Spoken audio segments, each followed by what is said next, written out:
Hello, everybody. He is alive and in color.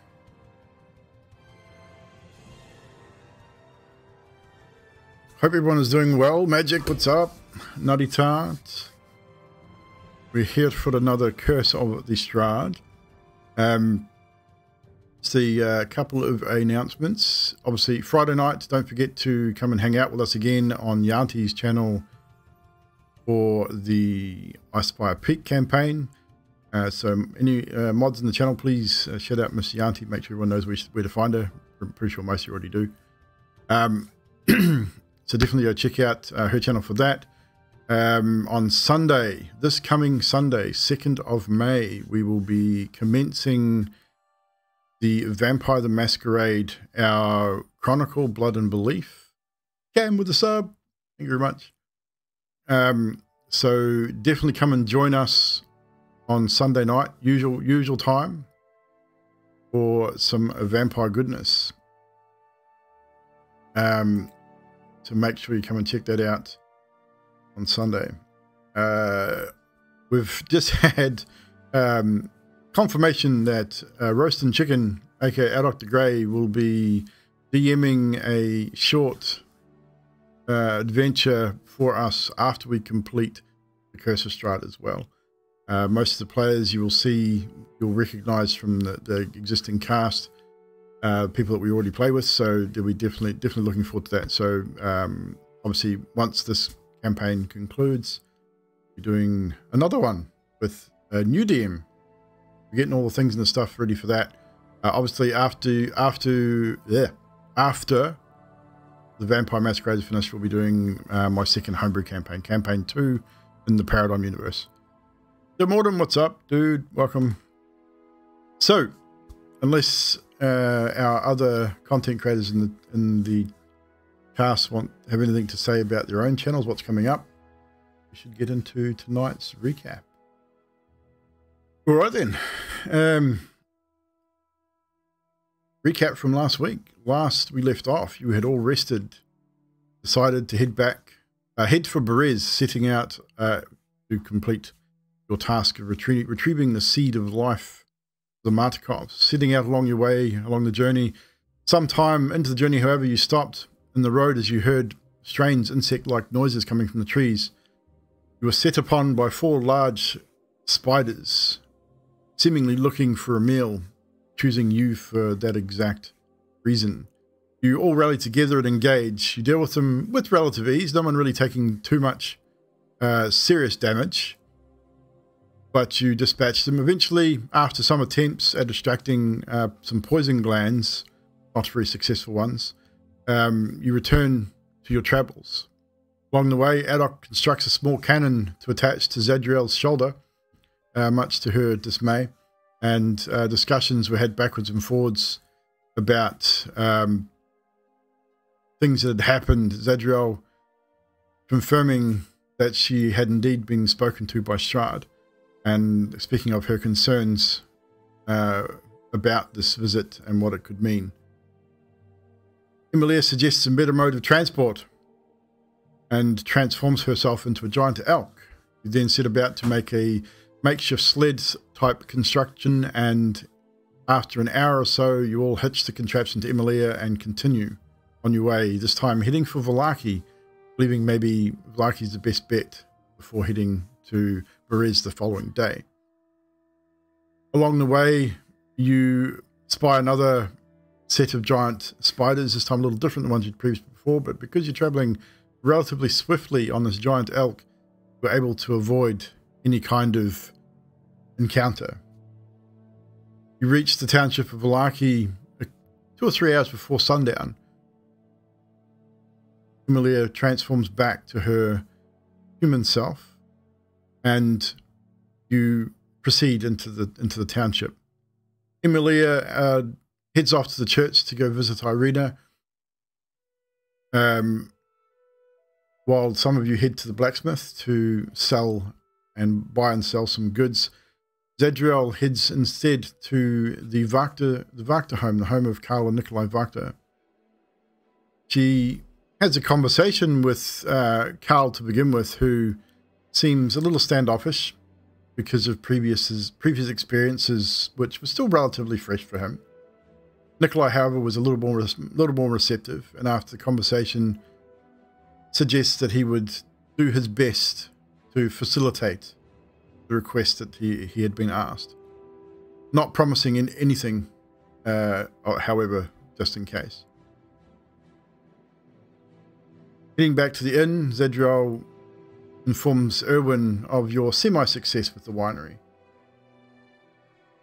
Kaunos heads outside with Fibblesib to make his spider leg stew. Eventually, Fibble heading back into the inn, however, with the remainder of you. Emily returns from the church visiting Irina as well. So we pick up pretty much now as all of you are sitting at the table having food and wine, except for Kaunos, who's still outside finishing up his spider stew that he's cooked. This turned out relatively well. So Kaunos, we'll start with you.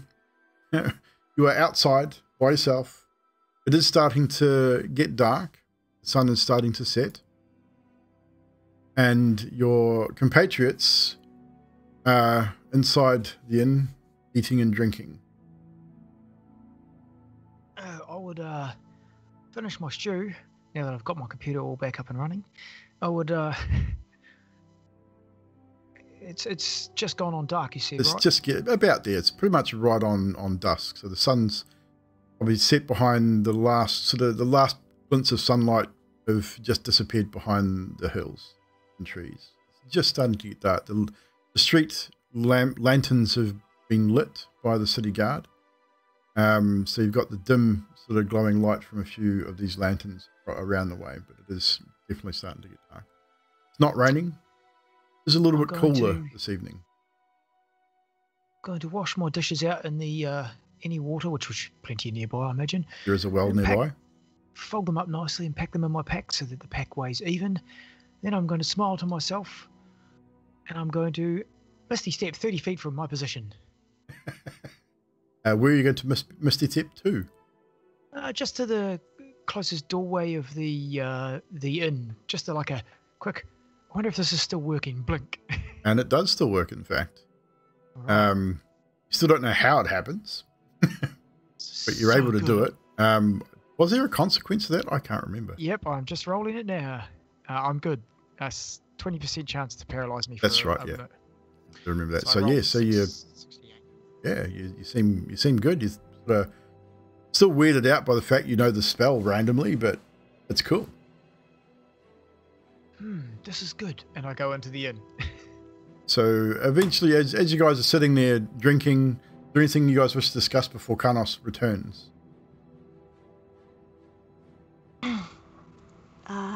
Emilia, how are you feeling tonight? You good? Yeah, a little bit hungry, far from that. You know, maybe you should try on that red dress before we, just.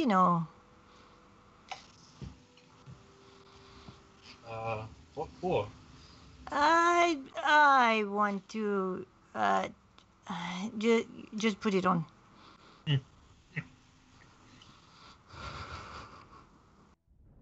Okay. Oh, that was easy. Emilia's going to go to her room for undress. Well, she likes the red dress, so I'm not sure it'd be difficult to get her to put it on. So you head up out the front door.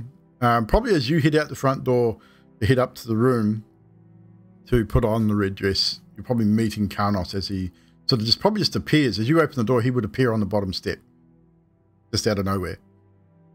Probably giving you a little bit of a startle.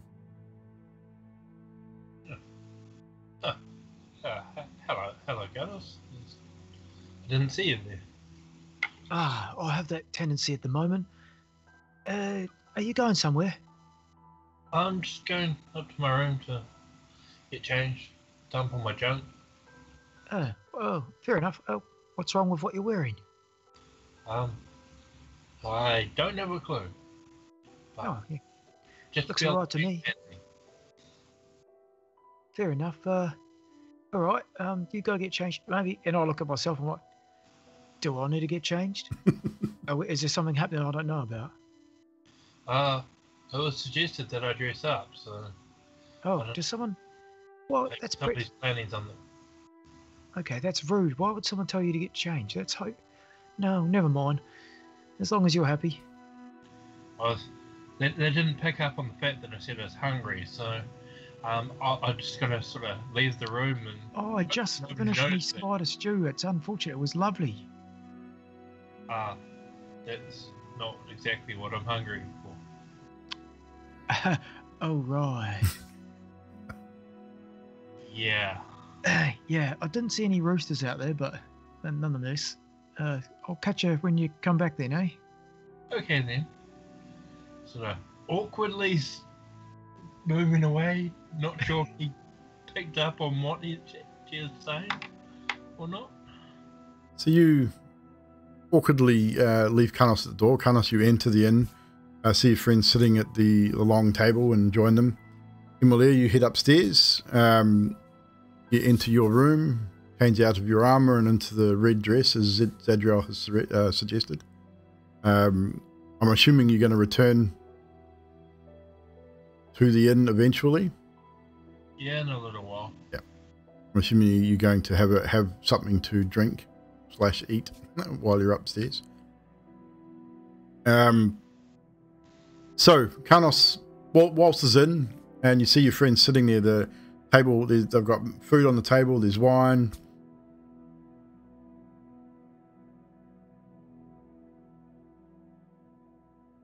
I just sit down with the crew. I don't really say a hell of a lot.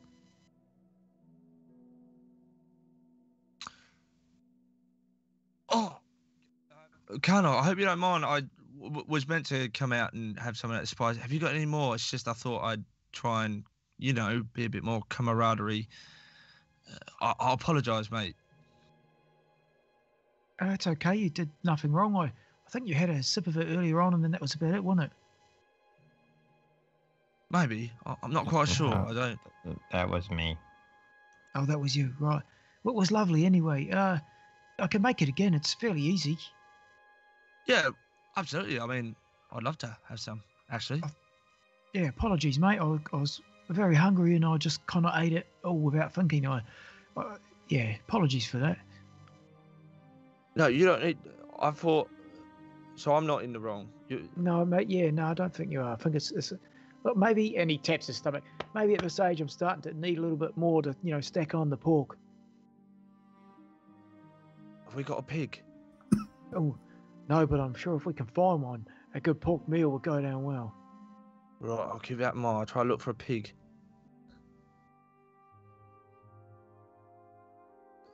Yaji, by the way, what was with that red dress? Why did you were pretty forward with that, weren't you? I mean, Zadriel. Who's your name? What? All right. Well, speaking of porking, okay. So, I'm trying to give her an amorous evening out with the Vacta boy. So don't say anything. He might not come. Yeah.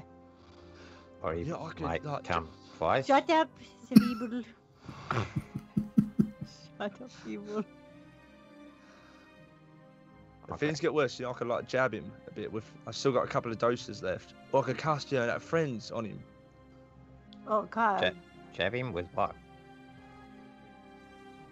Alex is gonna pull out one of his darts that he's got. That Why was. would you? You don't want to do that. He's not an enemy, is he? Well, once she gets this out of her system, she will be fine. I think. But maybe she will eat him. Is this really a good idea? Well, I will tell her don't bite.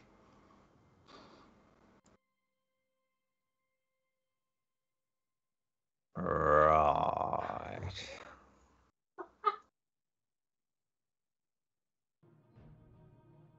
So as you guys continue your meal, finish your drinks, meal is cleared away. You still have the wine on the table. Emilia, you complete whatever rituals you're going to complete upstairs by yourself. You do have enough enough blood in your flask to sustain you for the remainder of this day, and probably, tomorrow night you're going to have to find more.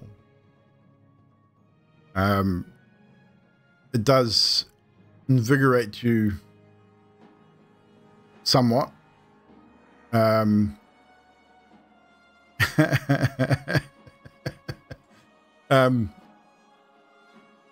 feel like the thing is, when you first pull the flask out and pop the cork, that initial sort of iron smell of blood, even though it's probably by now starting to congeal a little bit, it's not still fresh, and obviously it gets cold very, very quick.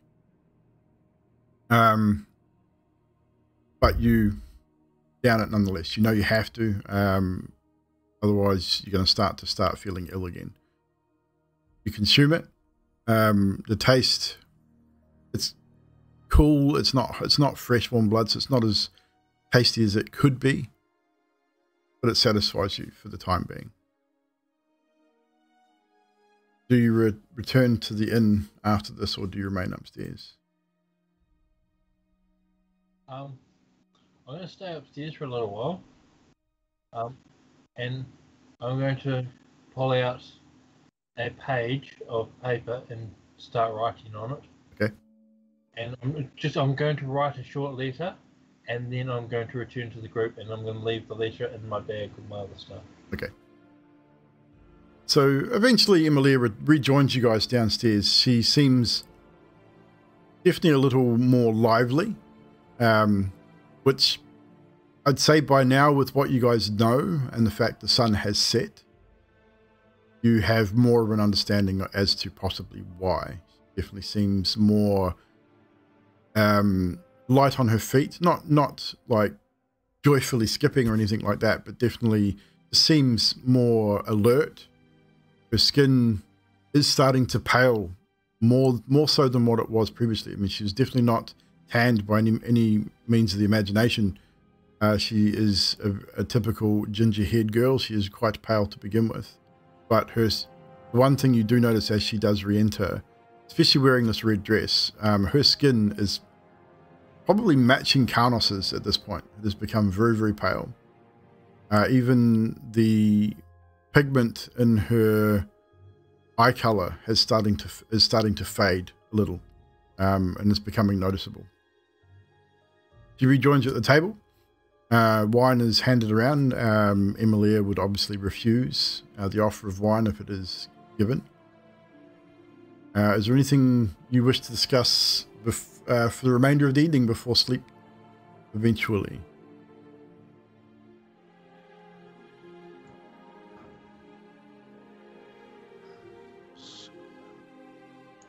Did you want to go to the toy store your horse or something? You had a horse?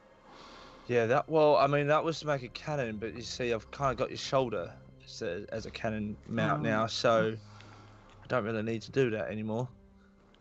Tomorrow I could do a couple of things to pick up before we go anywhere, but... Yeah, okay. Well, we can do that. And good, thank you. I'd appreciate it. It'll only take me a few moments. People wants to also go to the lake sometime for his rock. Stone. Crystal. Is that where we're going to head tomorrow? I thought that was our plan A. Roundabout. Are you... Zadriel, are you sure that we shouldn't, maybe get some more information about our compadres sort of thing from the Vistani? Emilia, I'm talking about Emilia and her vampiric or whatever it is nature. Apparently Vistani might have some info. Are they on the way, or? Well, I mean, they're close. They're around here somewhere outside. Not towards the lake though. I think opposite direction. Roll a history check. I think. Mr. Addock.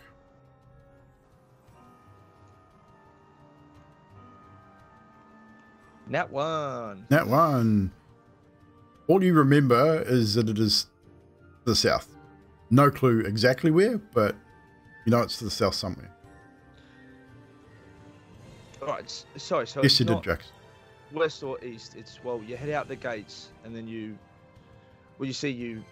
just go south. You just walk south and then you keep walking that way, and then you find them. Or they find you. Well, I guess we'll have to see what we see on the way, maybe. And also, do we want to get a cart of some kind instead of that sled we had? Maybe we could steal some wheels.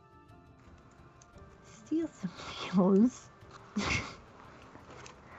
Well, I mean, they know we are pretty much. We work for the Baron, so I don't think it's... I mean... Oh, we could just look at buying a cart. We have Yeah, money. what would a cart be worth? Like, you know, Well, normally back where I come from, you're usually looking around sort of 50 to 100 gold. So here could probably treble that, say about 300 gold, maybe more. can we afford that? Well, I've been keeping good tabs on what we've got in the account, and I'd say yes, we can. Well, stuff it. Let's do it. I have many Buy a weighted cart. bags. And Emilia can become a horsey and pull the bloody thing. Want to Yeah. get the saddle and all the other stuff that goes with it? I guess, she's probably got her own saddle in the room. Sounds like she's going to be doing a lot of pulling from what you guys are talking about, but buying a cart. Sorry, that's what I thought you were talking about when I came and sat down before. I think I walked in on something. Oh, is it you guys who told her to get dressed again? Did you not think she was dressed good enough? Kyle might be stopping by. The Vacta boy, no? Didn't you guys fuck him up? Not yet. And now they want to do it the other way. Oh, right. That could be good for her, but... yeah. Is someone going to watch that she doesn't, maybe someone needs to watch so she doesn't hurt him. Yeah, I was just thinking the same thing. I think the most stealthiest person out of the group should do that. And I look at the little goblin and go, I wonder who that could be. Well, Carlos looks at Scathus. and then Adult looks at Zadriel. Well, I gave her the new boots. She didn't make a noise, so, stealthy. Yeah, but she's a lot bigger than somebody else that's really stealthy. Me? I meant it in a way of, you are a full-sized human, and he is a small little thing that can hide well. Me, I'm really shit at hiding. We But could stick him under the bed, maybe. I'm not doing that again. Done it once, and I got scared by Wolf Mask. I don't want to see what happens when she's in the room with a bloke. That's not going to happen. all you've got to do is just stop her from going full fang. So you realize Emilia is sitting here with you guys at this point. Yeah. Hello. How are you? Yeah, not too bad. Just sort of listening on what you think I can't hear. It's all good. We're not thinking that you can't hear it. We're just saying, we're trying to look after you. I hate all of you now. Now you probably roll insight for me, Emilia, just quickly.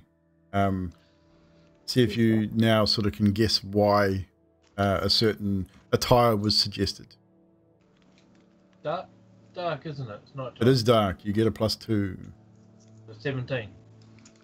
So with a 17, you're sort of sitting there in your red dress, listening to this conversation back and forth. I think Emilia you're not dumb, but you're pretty much astute enough to realize that it's quite possibly what these guys are referring to as young Carl.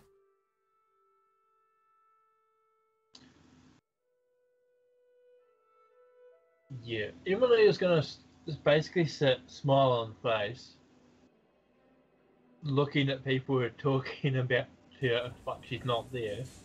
We're not talking like she's not there. We're talking like we always do, and we don't care what her opinion is because it's her bucket list we're trying to clear.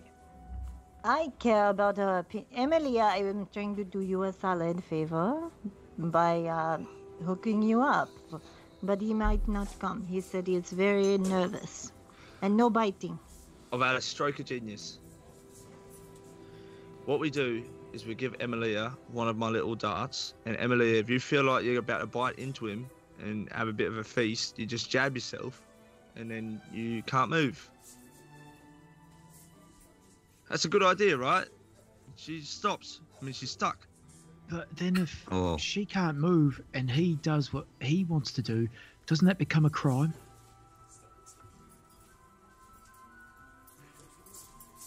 Scafus, what do you think? Yeah. Emilia, you ate, right? Oh, sorry, it's Gatus. Go ahead. I look at Adok. I look at the rest of the group. What's going on here? Don't tell me you're a virgin too. What's a virgin? Oh my god. Are you really surprised? Look at the poor fella. Yes, Gaithus grins with his very toothy grin and yellow eyes. And he grew up as a monk, and we all know they like little boys. Table.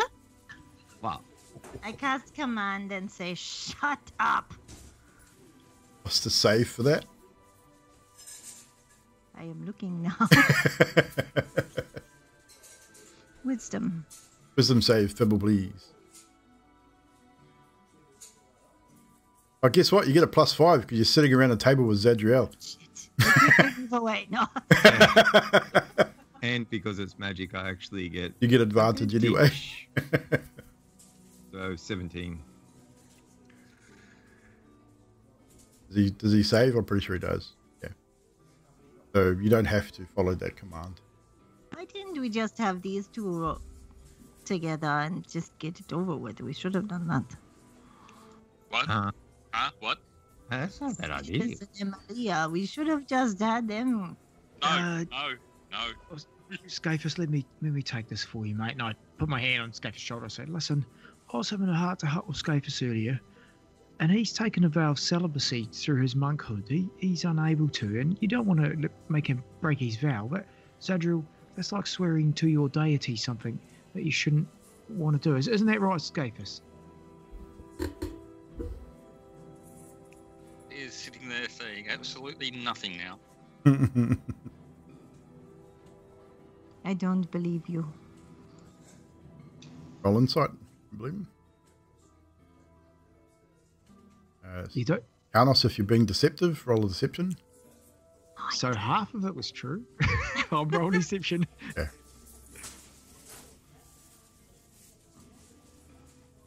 So close to a net 20. 10.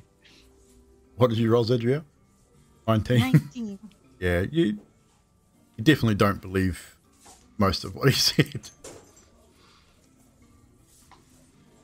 I was trying to do something nice for someone because I wasn't doing something nice. But if you guys think that it's wrong and she's going to eat him, then forget it. I don't think it's wrong. I think we just need to be safe for Emilia's sake and the other guy's sake too, because if she sucks him dry, he dies, so that's a bad thing, and she turns properly, doesn't she? Or does she? Emilia, do you want me to stand outside? It's at this point you hear just Zadriel, you're probably the one sitting with your back to the bar, hear over your shoulder. And Erwin sort of approaches the table and says, cannot help but overhear. Suggestion. Do not speak of what your friend might be afflicted with too loudly within town walls. It may not be good for any of you. Yes?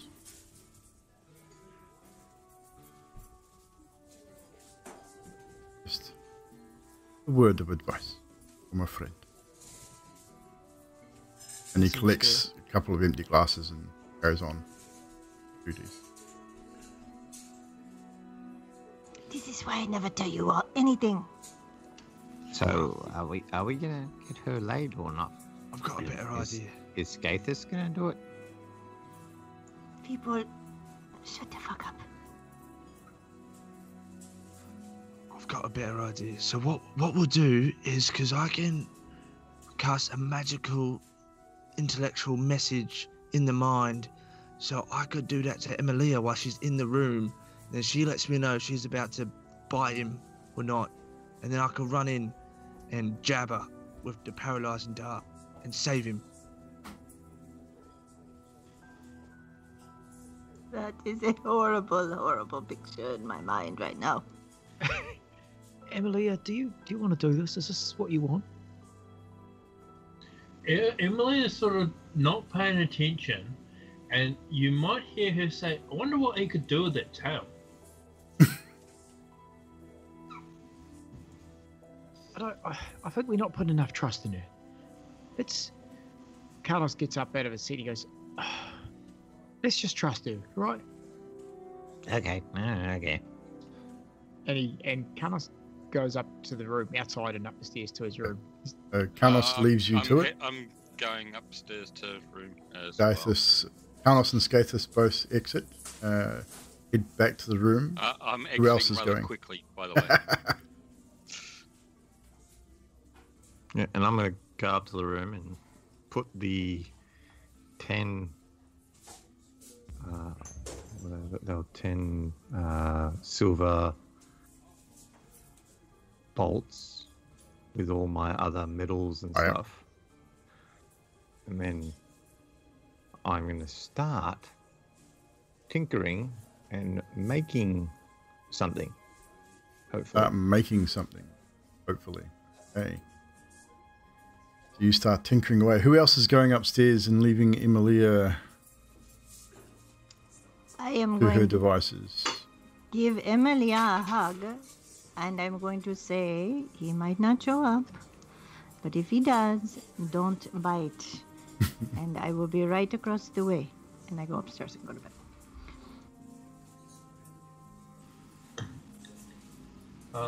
Emilia is going to follow Carnus up, and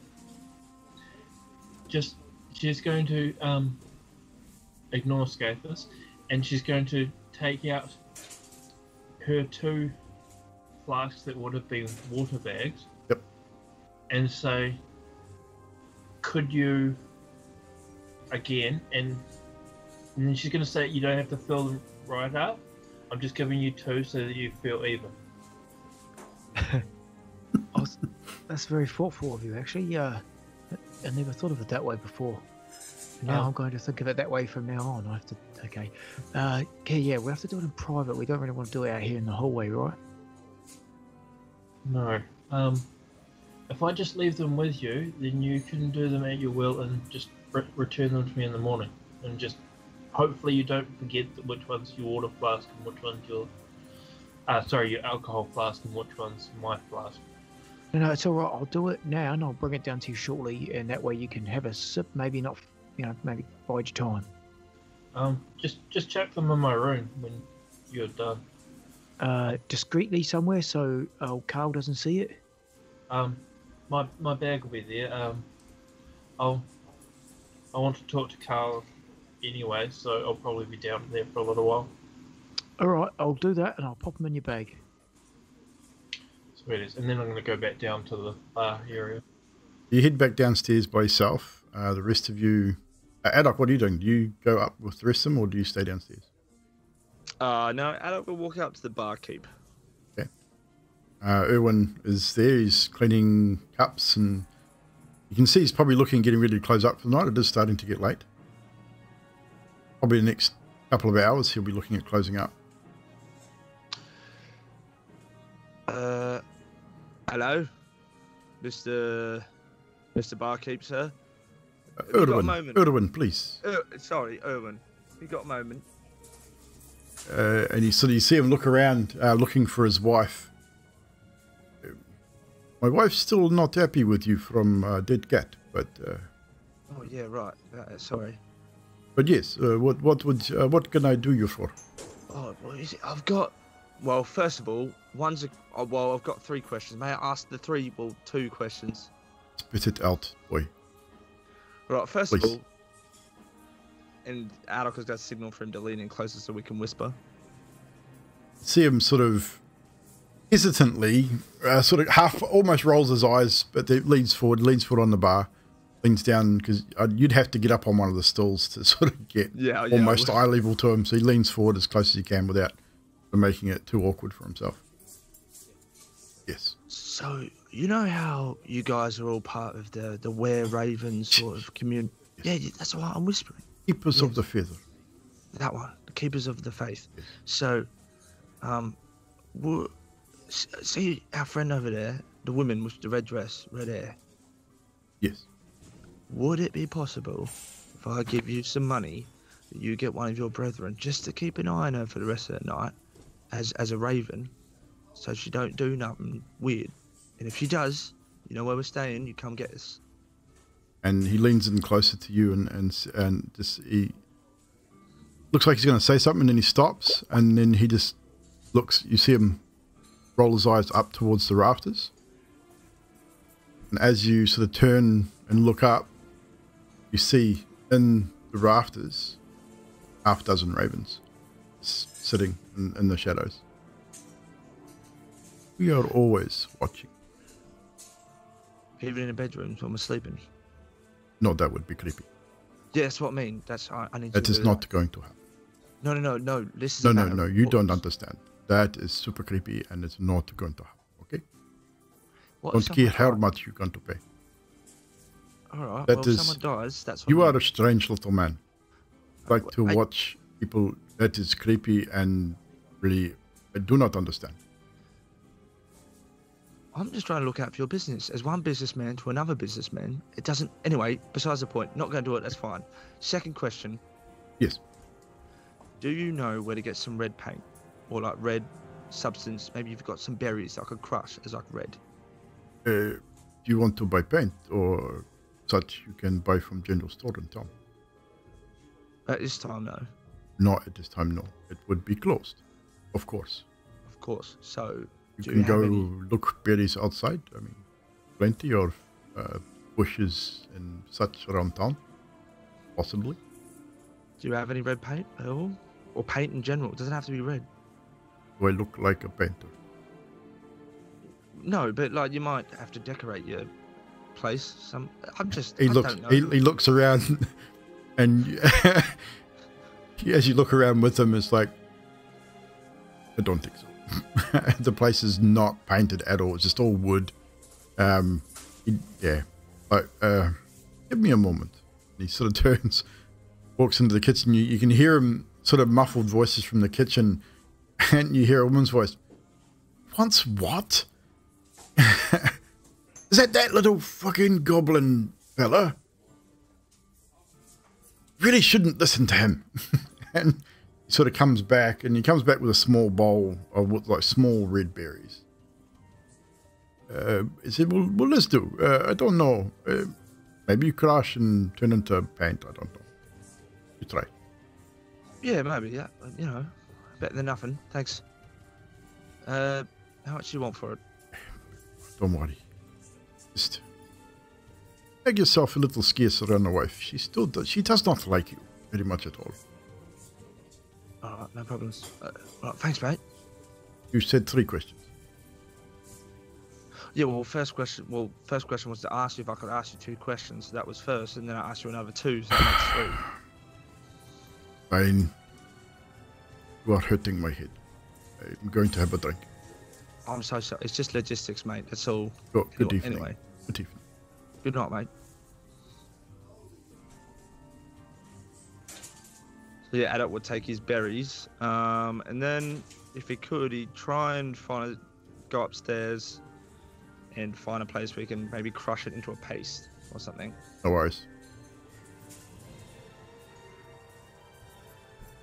So you head up and do that. Fibblestyb, what are you tinkering with this evening? I'm turning the brass, the copper, the silver. There's I got crystal balls, which I've basically been smashing up into a paste. And I posted it in Skype what it is. It's actually an owl, mechanical owl. And the check was 25 when I was doing all that. I'm pretty sure that's a pretty good check. Yeah, yeah. So I got it, but it's not going to move because I haven't got its heart yet.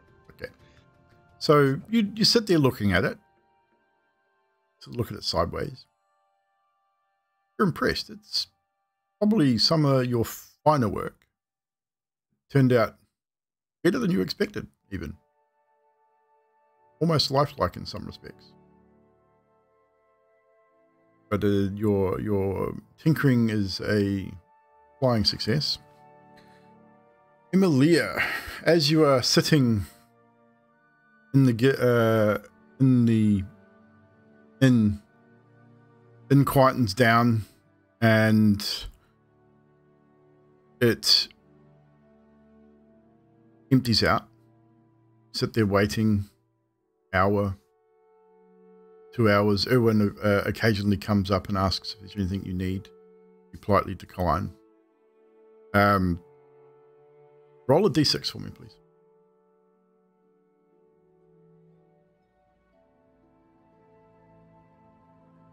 Two. Probably not far. You can see Erwin sort of looks at you every now and again. You can see he's definitely getting ready to close up very soon. And then the door of the inn opens.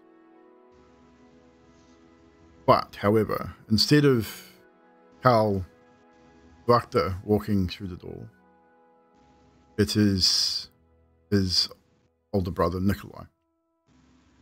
You recognize him from when you spoke to brothers, and obviously the events unfolded the way they did. He looks around the room, spots you, gives you a polite nod, and then approaches your table and stands here and says, "Good evening. May I sit?" Please. And he sits, and he looks at you, and you can see he's a little uncomfortable, but relatively stoic as well. And he says, "Forgive me, my brother, he will not be joining you this evening. Unfortunately, the events that previously transpired between ourselves and you and your friend have left him a little traumatized, and he is not comfortable spending time with you. I apologize if this is sad news for you. I did try to convince him that maybe what happened was for the best, and it was not malicious in intent, that you are strangers in our home. So I do hope you understand. Maybe in time, if you are spending more time here in Profia, he may come around in due course." I see. That's a shame, but I understand. We didn't exactly leave on a bright note. No, it is how you say unfortunate circumstance of situation. But again, I apologize if you were waiting here long for him. Please tell Zadriel that I am also very sorry that he did not show up. But again, maybe in future things could be changed. Okay, I understand. No, if you will excuse me. And he stands up and he holds his hands, both his hands out towards you, an expression for you to put your hand in his. Do you do so? And yes, you will. And he says, and good evening, dear lady. And he bends and gives you a gentle kiss on the back of the hand. As he does so, he does sort of partially recoil and sort of brushes. You can see him, the look of confusion come over his face for just a split second, and then he releases your hand, bows his head in a very almost militaristic fashion, and then turns on his heels and makes for the door and exits the inn, leaving you in the inn on your own. You sort of see out of the corner of your eye, Erwin is sort of standing there in the shadows, but he's not like he was eavesdropping, but he is sort of there, and he nods to you as giving you the indication that, okay, he needs to close up. He doesn't say anything, however. Okay. Emilia is going to leave the inn, and when she is outside, she's going to go around the back of the inn. Yes. And she's going to wild shape into a, where the heck is it? Was it ravens that those things were? Yes. She's going to wild shape into a raven. Roll a perception check for me just quickly, just so you can make sure that you are alone or unnoticed. 10. As far as you're aware, you're pretty sure no one can see you. So you wild shape into a raven, and what do you do? I was going to sort of stay on the ground as a raven for a few minutes, just in case anyone else comes along. Yep. And then I'm going to fly up into the air, Mhm. probably very poorly because I've never done it before. You take on the form of the animal. The animal's instincts definitely kick in. So you fly into the air perfectly normally. And I'm going to look for another raven. Are you going to fly around the township of Valaki, or are you going to leave the town walls first? I'm going to do a lap around the inn.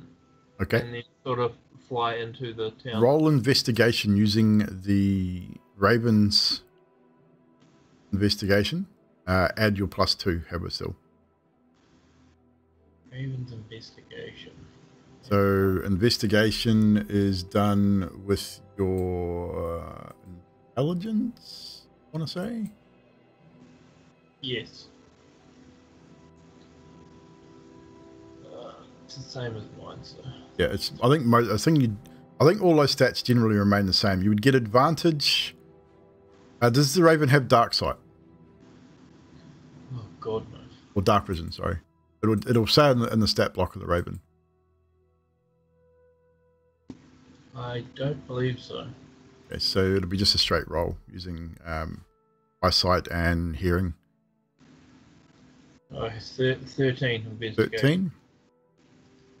You take flight, initially sort of flying in and around the inn. There is a raven sitting on probably the edge of the roof at the front of the inn as you make your circuit around to the front. Okay, so Emily is going to land next to the other raven. Yes. And in raven speak, she's going to say, "Good evening." And in Raven speak back, you hear a soft, you would hear in your mind a soft female voice. Good evening. I have a question for you. I'm sure that you would know many of the people around this town. Would you know where a person named Versili lives? Yes, I have heard this name before. Vasily Van Hot is noble, But he is not who you think he is. I see. You wouldn't know where he lives, do you? I wish to speak with him. Oh, yes, of course. Won't you follow me? And he takes flight, heading towards the more noble area of Vallaki, to the northwest. Do you follow? And I'll follow. She flies not very long, maybe 30 minutes towards the northwest of Vallaki, and she then lands on a grandish looking 2-storied home and waits for you to land with her. And when you land with her, she says, "This is where he resides from time to time." You say that he is not what he is. Do you know what he is? Or you say he's not what he appears to be? I think in Barovia this is what it appears to be. You are not what you appear to be. Well, I guess, yeah, that makes perfect sense, to be honest.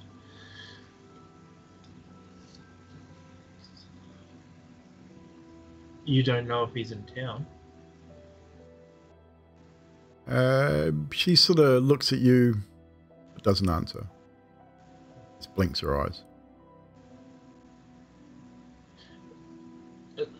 What sort of time do you think it would be? Like morning or? Oh no, it's still late evening. It's probably still before midnight at this point.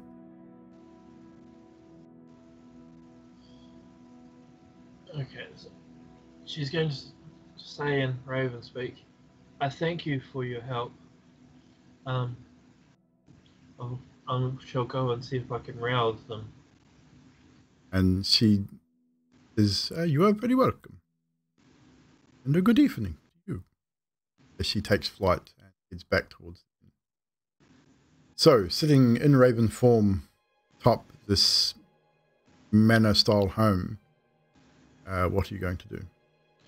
I'm going to fly to a window on the upper level, and with my beak just start tapping on the window. Tap, tap, tap, Okay. tap. As you take flight once again, I'll get you to roll an investigation just quickly as you fly around the house looking for a window and to see what you can see. 21, nice. As you take off, you fly out back round, you come back around the side of the house, and in the top story, let's say it's a very sort of manorish home, so you've got almost like a peaked window sitting inset into the side of the roof.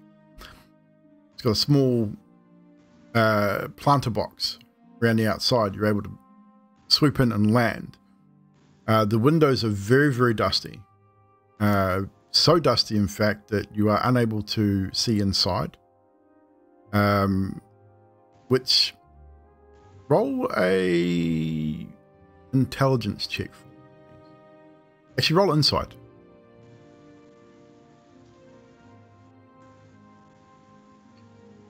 Yeah.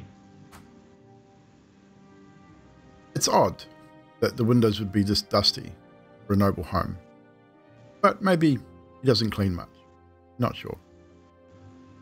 So you just start tapping on the window? V? Yeah. About 10 or so minutes, 10, 15 minutes. Just basically trying to be irritating. Continuously tapping on the window. Yeah, on and off.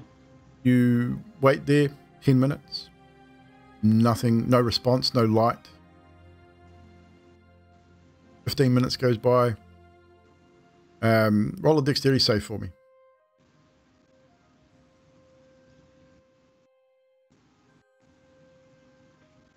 12. Oh. Small rock hits the windowsill just to your left. As you turn, you see behind you an opposing window, just down, maybe a foot or two down from where you are. A light has appeared in the window, a candle light, and an elderly man looks like he's grabbed a pebble or a bit of rubble or dirt from his window block and has biffed it at you. "Fucking ravens! Noisy motherfuckers, get out of here! He picks up another rock and goes to hit it at you. What do you do? I'm going to look at it and see if I can dodge it. Roll another dex save. As he fires another projectile at you. You manage to take flight just as it hits where you were standing. You lift off, manage to avoid it, and you can see he's just annoyed. He's probably in his 60s, mid 60s, early 70s, and he's obviously been trying to sleep. And you've been incessantly tapping at a window outside his house for some time. Does it break the window? No, it does not. It hit the window box. Ah. Nice try. Emily is going to fly off and head back to the inn. Okay. And as she flies off, she's going to yell out in Raven speak, "Nevermore!" As she flies away. We will switch back over to the group briefly. As you guys are all in the room, Fibbles continued, you guys are all in a communal room, so Fibbles' incessant tinkering probably would keep you awake for some time while he's tinkering until he finishes. So what are you guys doing in the meantime while Fibble is sitting probably cross-legged in the corner of the room tinkering away with his little contraption? Trying to meditate. Roll Emphasis a on trying. wisdom save, Skathis, as you are trying to concentrate on your meditation, as Fibble continuously is sort of 2021. nice, tapping away on his little metal bird. You seem to, after maybe 15 or 20 minutes, just able to tune it out. Your training kicks in, and you're able to sit there cross-legged on the end of your bed for a time and just focus on yourself, your inner thoughts. Anybody else? Carlos would just be filling as best he can, slowly bit by bit, filling the water skins, but he would have gone to Emilia's room to do that, and he would be putting the blood in. Once he gets them about sort of half full each, he'll tie them off, he'll wrap them in a blanket and put them in her pack to try and keep them as warm as he can. Because you're doing 2, we're going to say you take 1 point of slashing damage.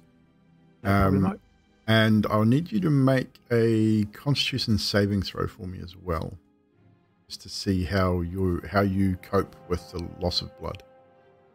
Oh, I stave it off. I do a little bit at a time. 24. 24? Yeah, you spend maybe an hour or two just slowly leaking into the bottle and then sort of stopping and then leaking some more.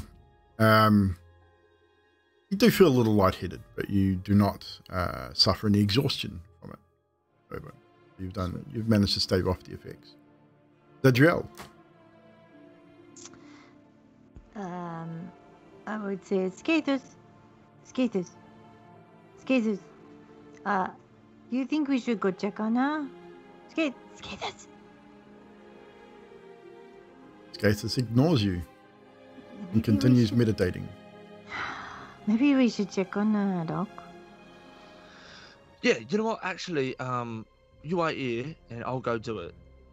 I'll be right back. Are you trying to be stealthy, Mr. Addock? Oh no! I'm just gonna leave the room and be like, no, it's fine. Just stay here. Don't worry. I've got a dart. If it looks bad, I'll just jab her. It's fine. Stay there.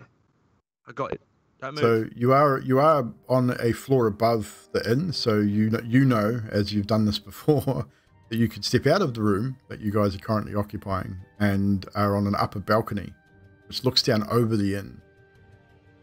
So I would say about this time, Emily is probably still in the inn before she leaves. You've waited a little while, and as you look down from your position, you can see that Nikolai has approached Emily, and it's not Carl. You see him, and you probably roll a perception check for me and see how much, if you can overhear the conversation.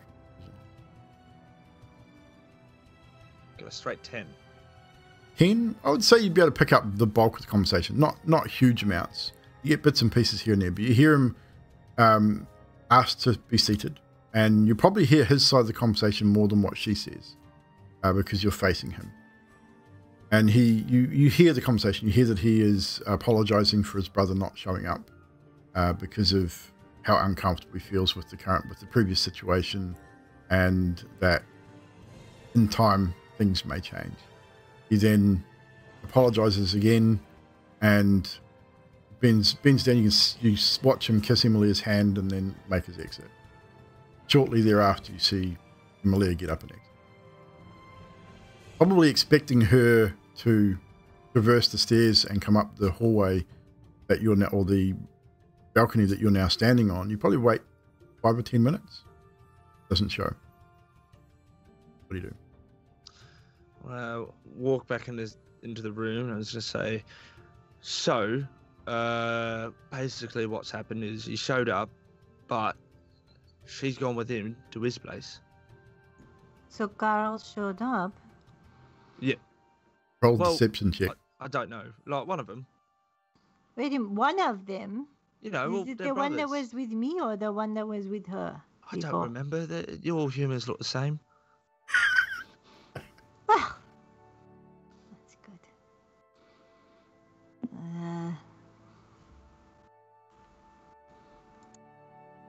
We're good, JJ. I got a 14.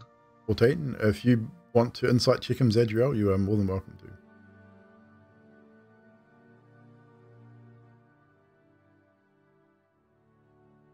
But never fear. What I'm going to do is, because I'm pretty stealthy, right? I'll just follow him from behind.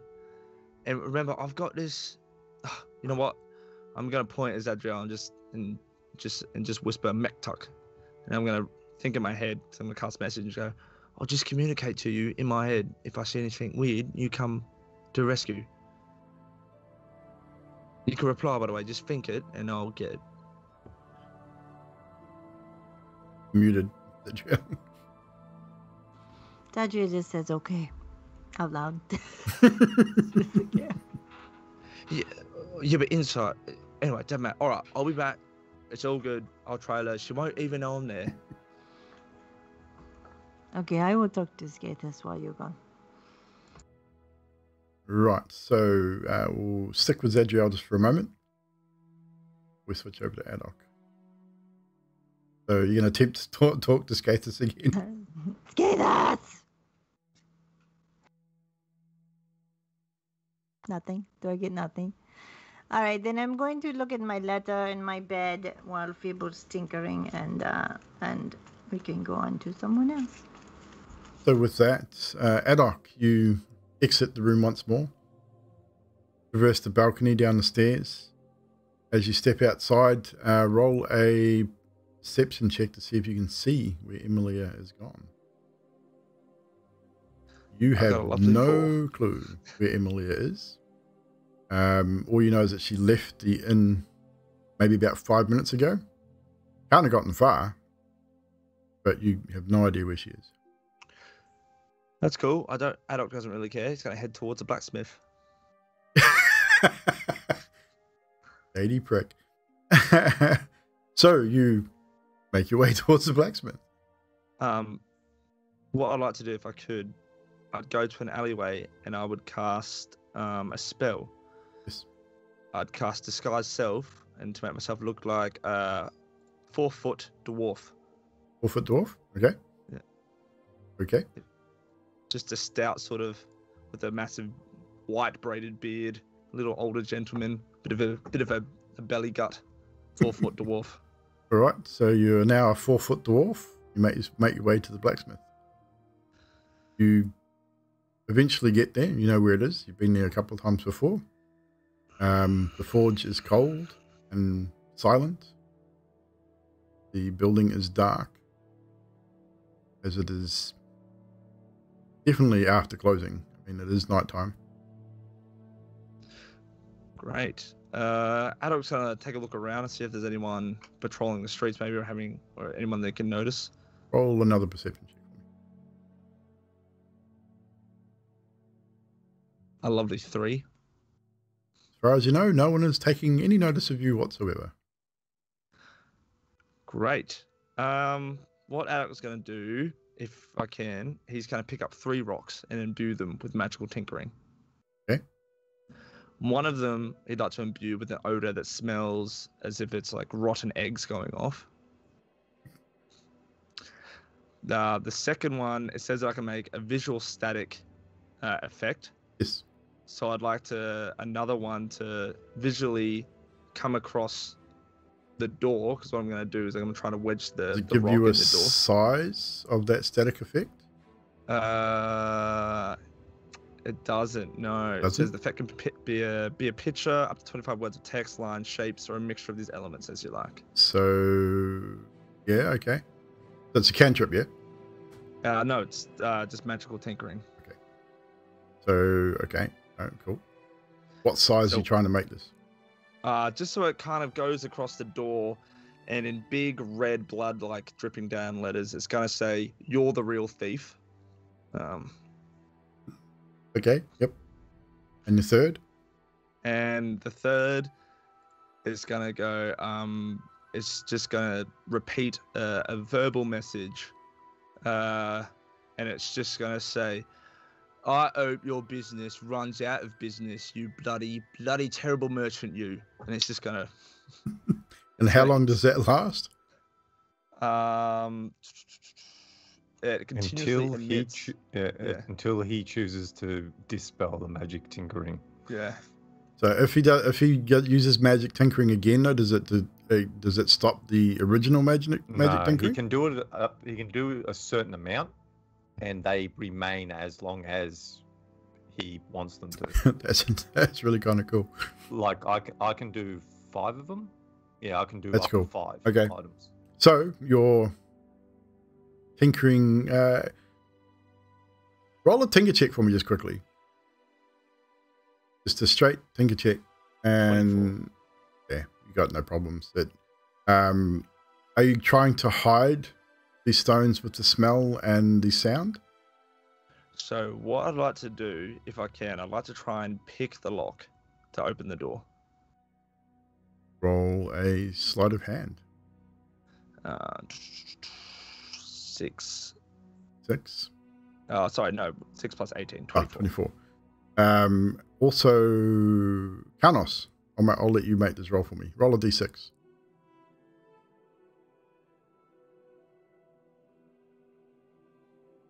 That's a 5. 5. So you quick look around, start going to work on the lock. Just as you get to that point, you think, yep, and you go clink, and the lock unlocks. Put your hand on the handle of the door, and you go to open it, and from behind you hear, "And what do you think you're doing?" And as you turn, you see a Blarkian town guardsman, ×2. One with a sword drawn, small buckler shield, and the other is a little tall, like they're a lot taller than you, and the other's sort of standing there with a very stern look on his face. "You do not look like Grigori. What does that smell? Have you shit yourself?" Alex's going to try and cover up in his worst dwarven accent he can. And he's going to go, "Oh, I believe I have, actually. I'm so sorry about that." I'm actually his brother, as you see. It's, it's long lost twin. And I shot myself trying to get into the door because I forgot where the key is. So I just need to go to roll a deception. Roll a deception check with disadvantage, because they know who Grigori is, and he doesn't have any brothers, as far as they know. 16, and I got a natural 20, so 16. 16. 1 second here.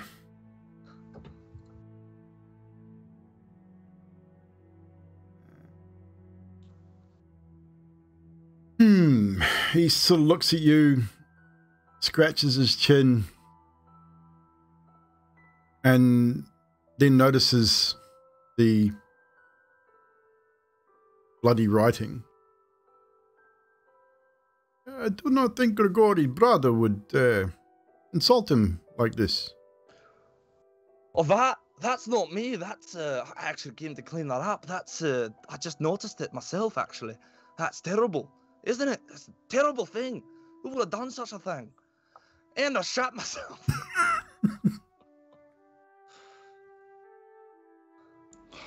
Do you see them yet? Are they at the house? I don't think you can cast message, can you? Oh, I thought I was supposed to think to him.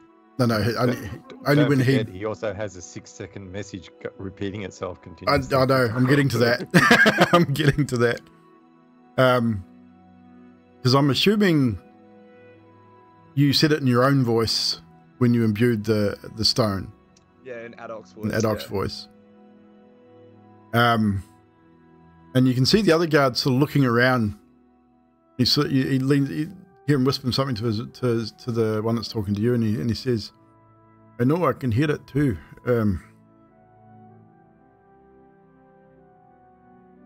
You know, I know almost everybody in town, and I've not seen you here before. We have strangers in town, but no dwarf.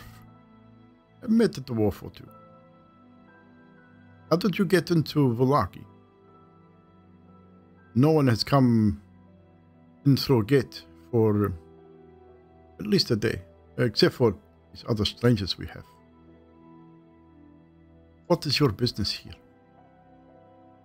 You are not Grigori's brother. This much I know."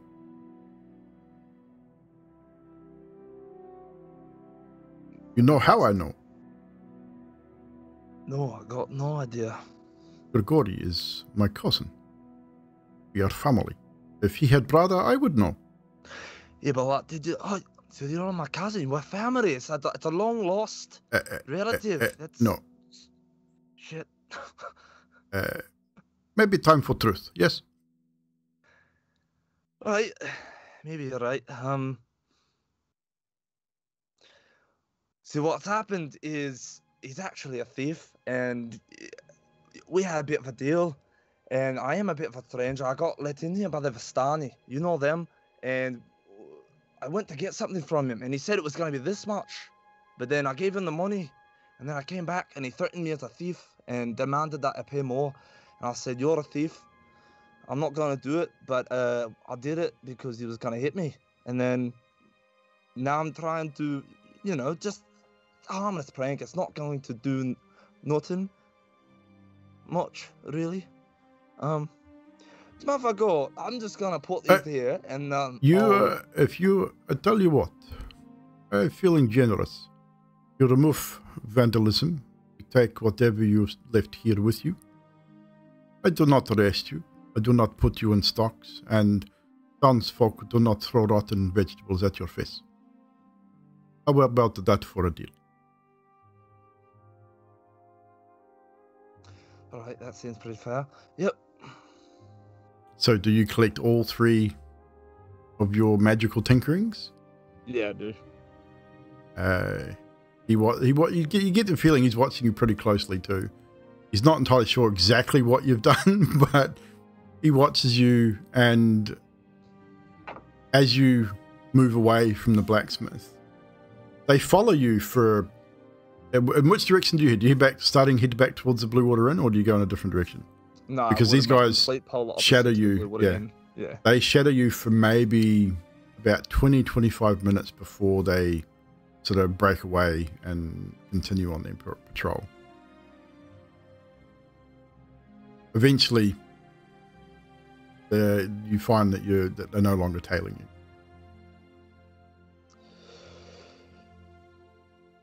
Right, yeah, after that, Haddock's just going to dump the fucking stones there on the ground, drop his disguise, and he's just going to walk out as a goblin and walk back to the Blue Water Inn and thank his lucky stars. Do you leave the magical tinkerings, or you drop that as well on the stones? We just dump them on the ground? No, I just dump them. Yeah, I leave them, yeah. So you leave your voice repeating on the rock in the middle of the street? Yep. Okay. Some poor guard's going to find those later and wonder what the fuck is going on. So you make your way back to the Blue Water Inn. You'd probably, by this stage, you're probably looking after midnight by the time you get back. You return to your room. By this stage, everyone else has probably found rest for the evening. But Emilia is not in her room. Her room is still open. The door is still open. And she is not there.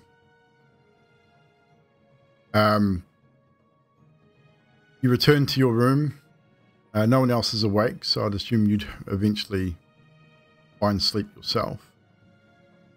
After a while, Emilia, by the time you get back to the inn, probably after midnight, about 1, 2 o'clock in the morning, by the time you actually retreat, get back to your room eventually. When you return to your room, you find the 2 water flasks wrapped in a blanket, and as you inspect them, they have the contents that you expected to find.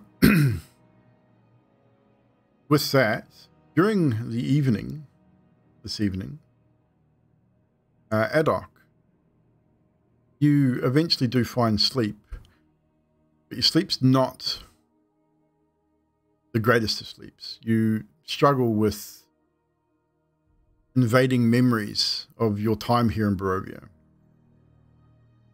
your first arrival, the confusion of how you got here, traveling with your previous companions, the struggles that you had with them, the mistrust, the eventually leaving of them to find your own way and then coming back to them, and your final vision before you actually finally get some rest is the painful death that you witnessed of your friends.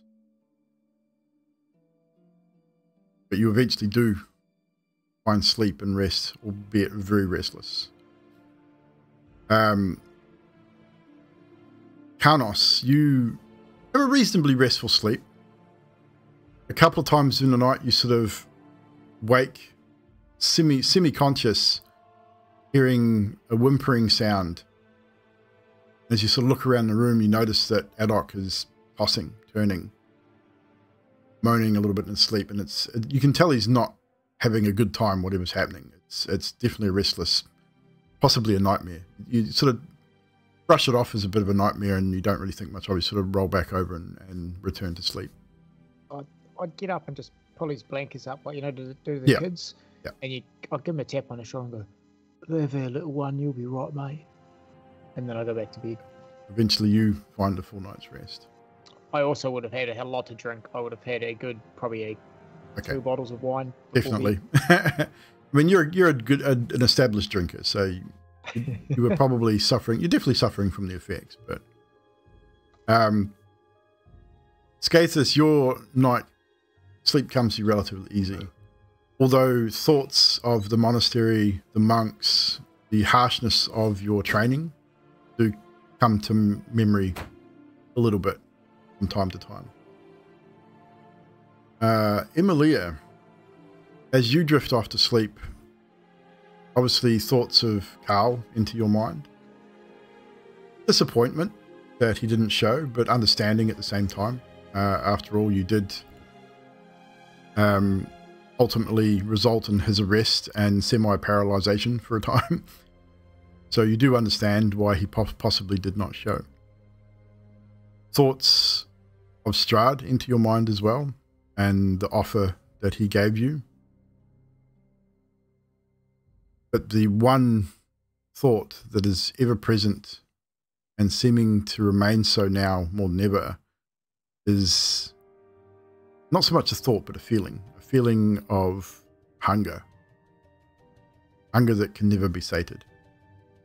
It's that burning ember within your very fibre of your being that sort of just remains there hanging over your head like a dark cloud. Flashes of blood splatter as the druids and berserkers were dispatched at Yester Hill. Memories of seeing and smelling that blood just filling your mind.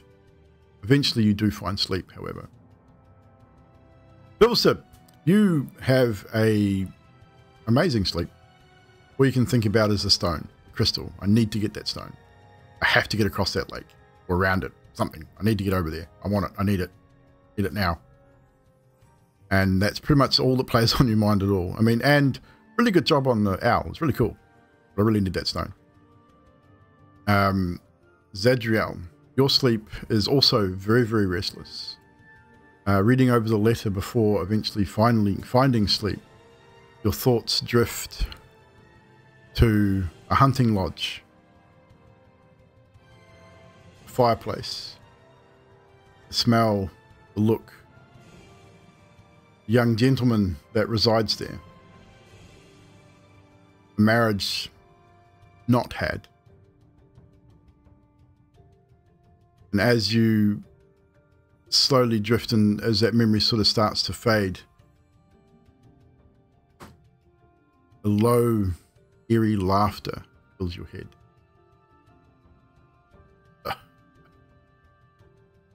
There. I knew if I watched long enough, I would find what I need. And that voice just hangs heavy in your mind. You sit bolt upright, sweat pouring off your face, looking around the room, looking to see where the source of this voice is. See nothing but the shadowy figures dancing on the wall, light coming through the window, and your friends sleeping. Eventually, after a time, you do find sleep. Definitely not a pleasant sleep, however. You all gain the benefits of a long rest for the evening. We will take a short break there before we carry on in the morning, however. We're about that time, so we're going to take 5 minutes, guys. We will be right back, grabbing drinks, using the potty. I suggest you guys in the chat do the same. And we'll be back very shortly.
man, I'm back. Yanti and Cam, check your messages in Skype. Welcome back, Jack. We are back. Effusive Mind, thank you for the follow. And Wolfsbane as well. Immortal Marcus, thank you for the host, dude. Appreciate it. And we had Cameron, Roasted Chicken, and Baz with subs as well. Cheers for that, guys.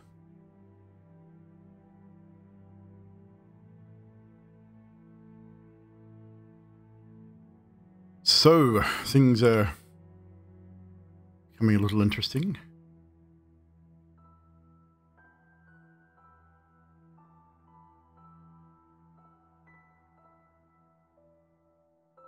I was muted in Skype that whole time. Yep. That was clever. I was wondering what was going on.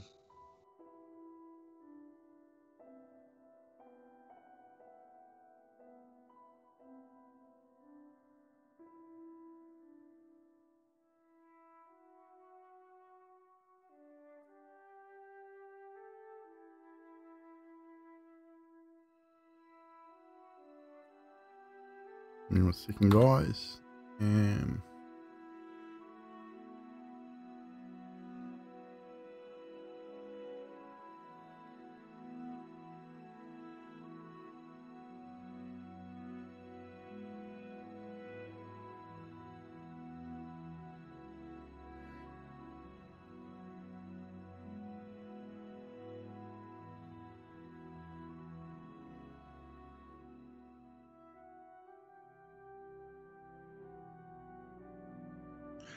I don't know why I automatically assumed that the blacksmith was a dwarf. Most Barovians are human, dude. Yeah, I know that. But in my head, I was like, he's a dwarf.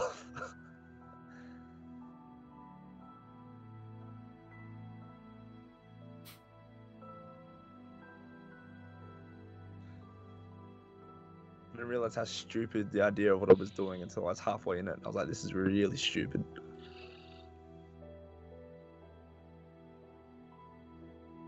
I almost had to break you out of prison again. It was a possibility, a distinct possibility that Adok was going to end up in the stocks.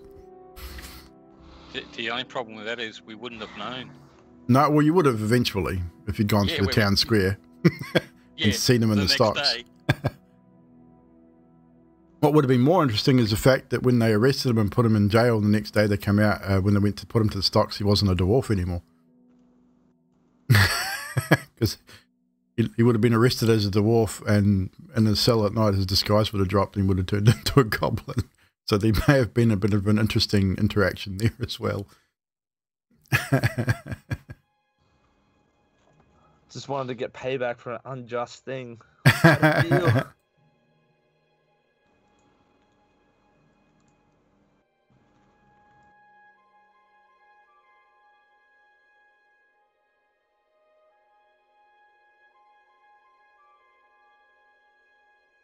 Right, chat. So, yeah, interesting turn of events. So, morning breaks, sun rises. As is usual here in Barovia, the day is overcast, grey, miserable. As now you've been in Barovia for the better part of a month. No sunny, bright sunny days, just a dark, dreary, very dead-like land. But you are awake, you are rested, and the day is yours. As Mark did say, he was going to meet you here at the inn this morning to decide on your course of action, whether you wanted to head directly to the ruins of Berez or wherever your next adventure was going to lead you. Carlos would try to wake up early. He would knock Scafus on the shoulder and say, "Hey, I've got some shopping to do. You want to come for a wander?" Shopping? I need shopping. Okay, well, you need shopping too? All right. I've just got to do some general store stuff mostly. I've got a few things of what I need in my pack. Yeah, I need flasks. Little glass flasks. Yeah, I'm going to need some glass, maybe bottles. So, yeah, good idea. You need glass bottles. Don't you mean you need bottles of wine? Yeah, I'll tell you something, Mr. Stibb. I'm totally over wine. I'm normally a beer drinker. I drink beer.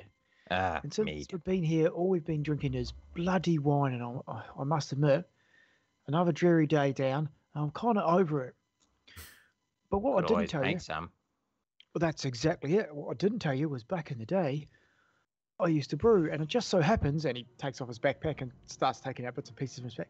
Just so happens I have my brewer's kit with me. I always bring it. It looks like this is our main port of call for a little while, so I think I can set a brew up while we go on our next trip. That's my plan. I lean into Carlos. I need to go to blacksmith. Yeah, good idea. We can go there as well. We'll make a trip of it. Adok, you want to come along? Oh no, hang on, you can't. Yeah, the blacksmith doesn't like Adok. Yeah, maybe we should ask Zadriel and Emily if they want to go shopping. Adok, you can come everywhere else, but not the blacksmith, that's all. Yeah, right. And then I guess we're going to come back and catch up with Ismark. What's everyone's passive insight, just out of curiosity? 11. 15. Yeah, mine's low, team. Fibble with a 15. What's yours, Zadriel? Oh, you'd be probably preoccupied anyway. I probably wouldn't notice. Fibble, with a passive of 15, you would... Adok's a little shifty this morning. Even at the mention of the blacksmith, he seems a little off. More shifty. More so than usual. Just at the mention of going back to the blacksmith.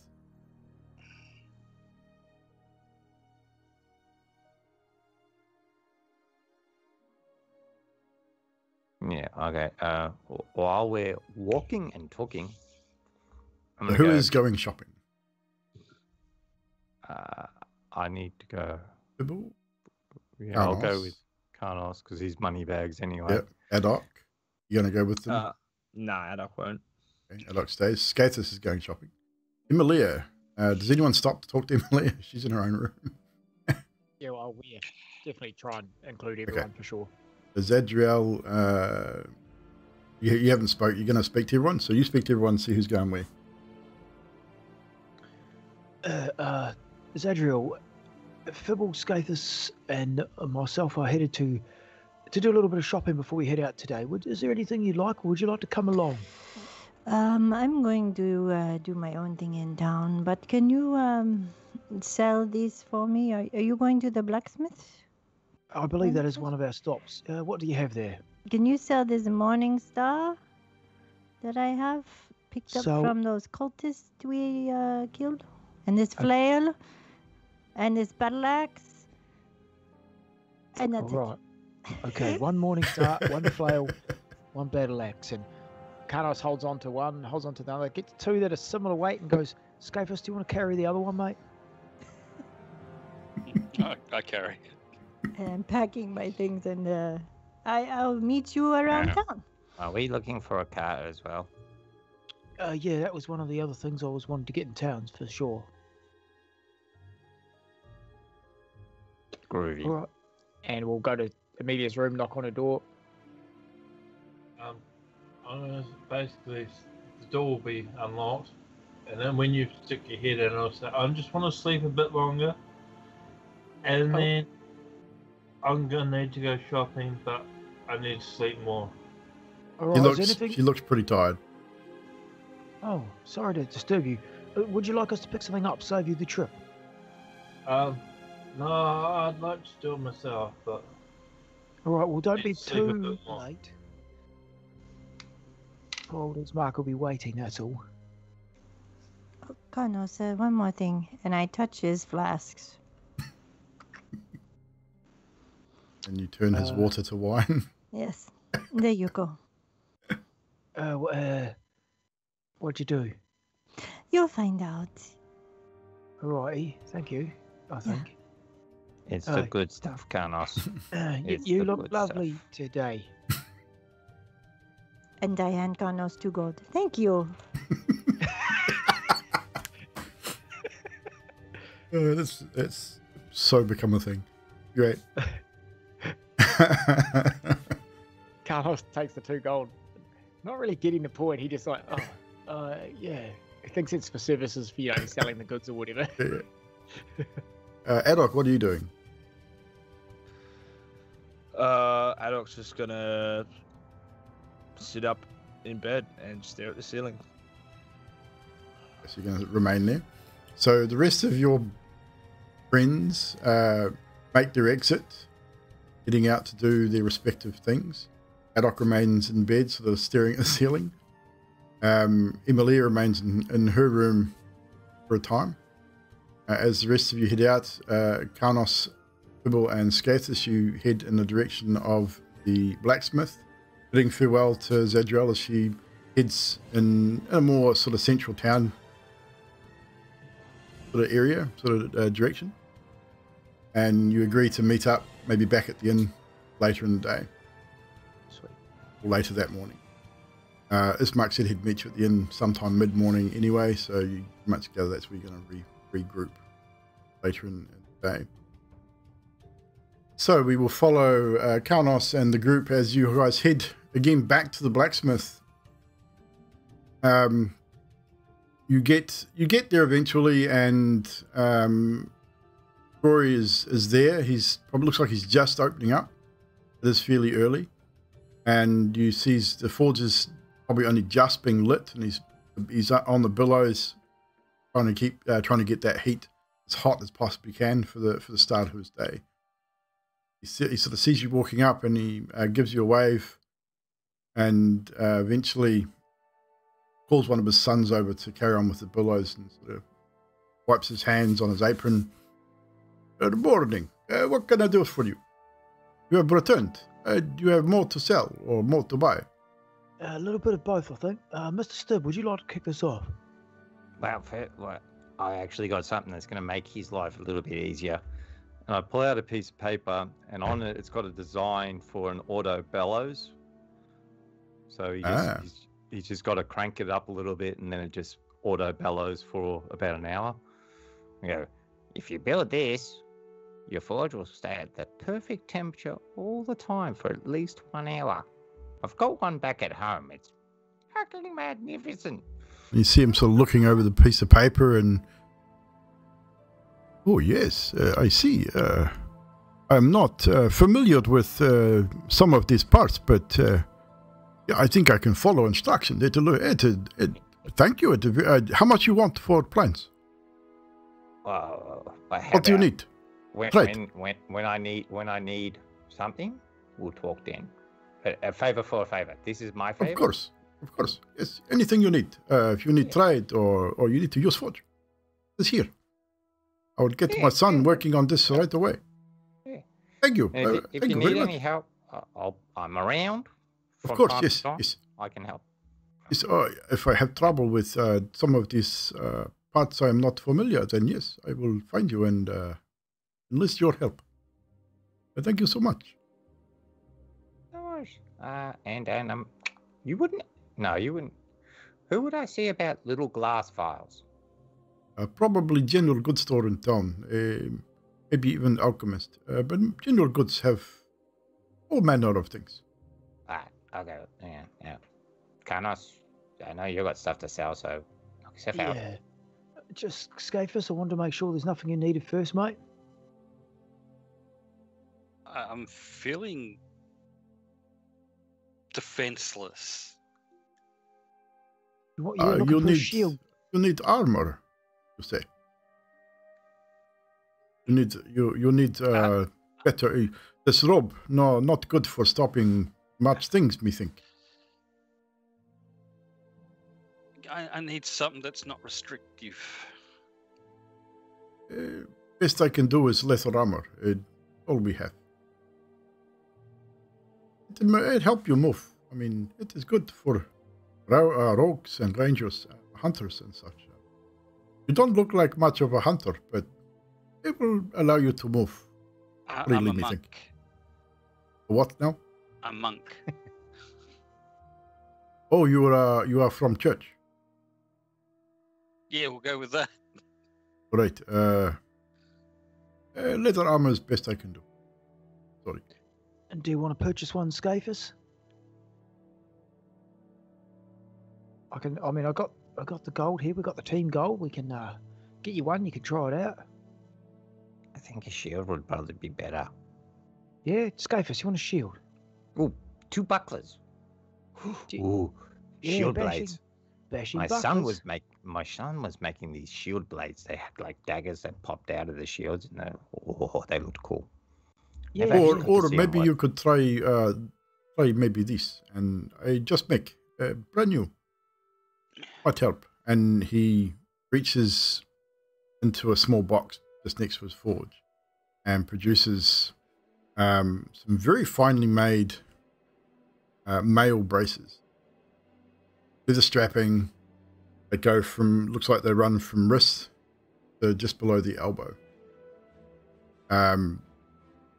These are not in D&D and Beyond. This is something that I've been thinking about for Skathis for a little bit, and eventually I probably will create them. But the time being, Skathis, they're not tunable, so you don't have to worry about that. So just don't worry about putting anything into your equip, but if you buy them, they'll give you a +1 to your AC. So you just modify your AC. So just add a +1 to your AC if you buy them. But he says, because little man helped with plans for better bellows, I do your deal. What have you got to sell? Let me see, please. Well, my friend Zadriel wants to sell this Morningstar, this flail, and this battle axe. Oh, very good. Little wear and tear, but okay. I'll tell you what. Give Bracer for free. You give me weapons. We trade. All right, that sounds fair enough. Roughly on the market, what would you think these 3 items would go for normally?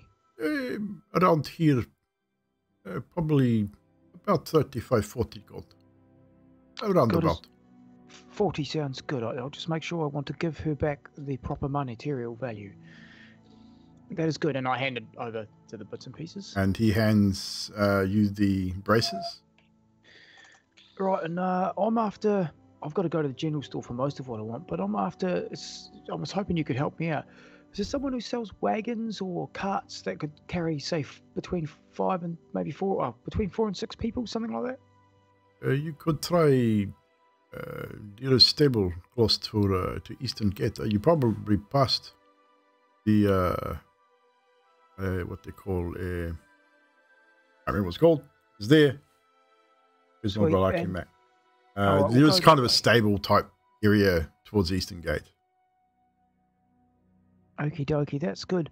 And I mean, with the metal work and all that, you don't happen to have 2 metal mugs, do you? Just something, like a drinking cup. I do not have anything like that here, but I'm sure I could make something for you the next day or two, if you wish.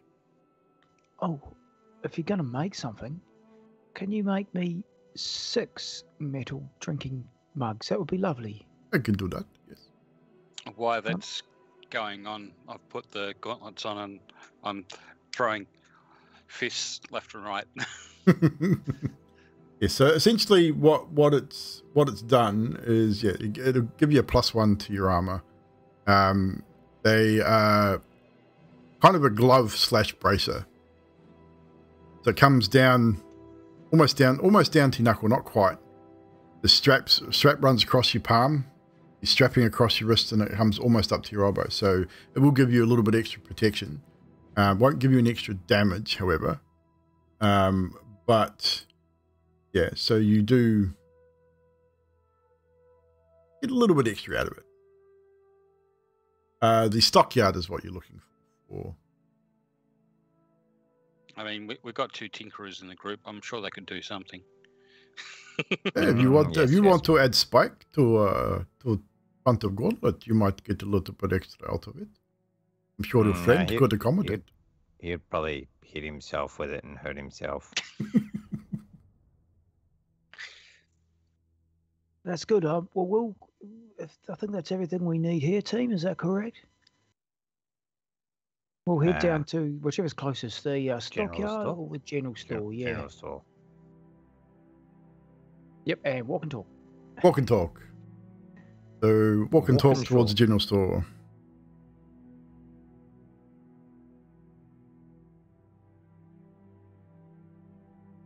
What are we walking and talking about? Oh, that was just that in general. Unless anyone wants to say anything, I just want to go to the store. Just general chit chat.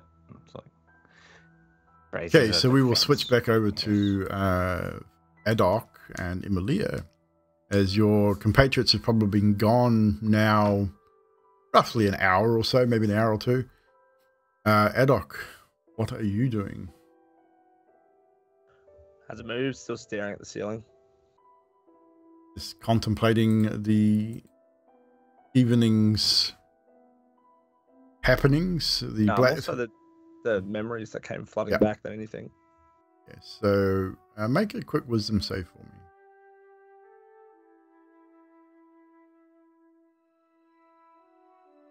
Tres, 3. Yeah, you start to shake.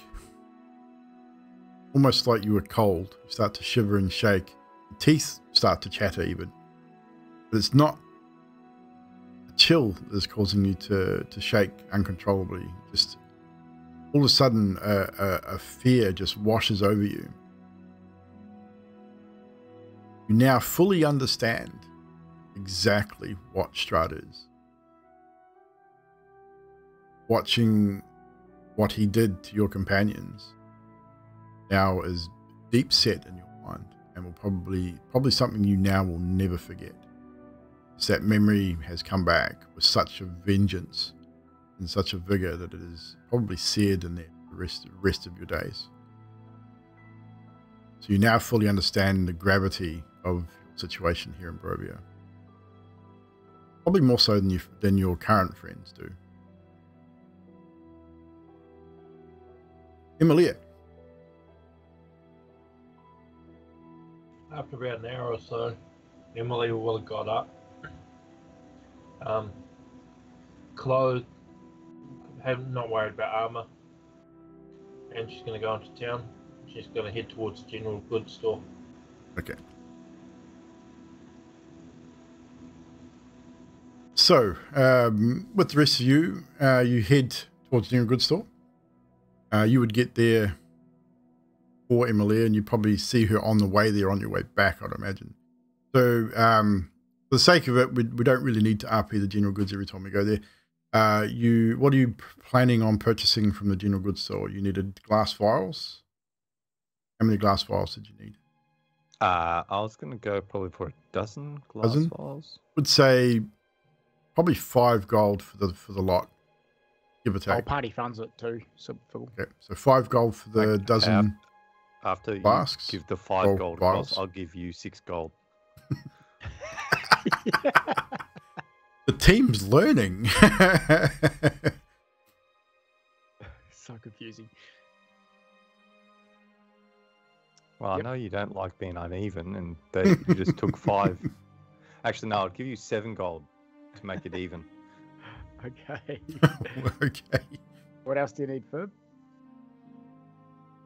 No, that was just it. Because now that means I can do something else. Sweet. Okay, so, Karnos, what did you require from the general goods store? So I wanted yeast, sugar, hops, grain, and obviously I can get water from the well. And same thing, I wanted basically bottles, but I feel like I could get them from the inn, maybe using empties. You'd probably get empty wine bottles from the inn without too many hassles. You've done a favor for Erwin by helping him out with the winery now. You'd probably be able to get those for nothing. So we'll say for all the ingredients you need to do what you want to do, we'd say 10 gold. Done and dusted. I pay him 10 gold. I take my ingredients for my mead and my beer, and I'll sort out my bottles later. And then from here, Skathis, was there anything you wanted here? So As you guys leave, are you going to head back to the inn? To check out the cart at the Okay, you wanted to go to the stockyard. So we'll get you on the way to the stockyard. Emilia, so you probably wouldn't see your friends as you headed. They would leave the general goods store and head towards the stockyard as you would cross the square and eventually end up at the general goods store. So what did Emilia require from the general goods store? Emilia's going to ask for oak bark. I don't know if I get that from there or if I get it from a tree. Yeah, the lady behind the lady at the general goods store says, "I do not have a habit of peeling from tree, but plenty oak tree outside. Help yourself."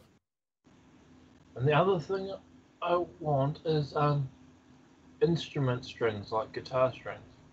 Would you have that? A lute? Are you talking a lute string?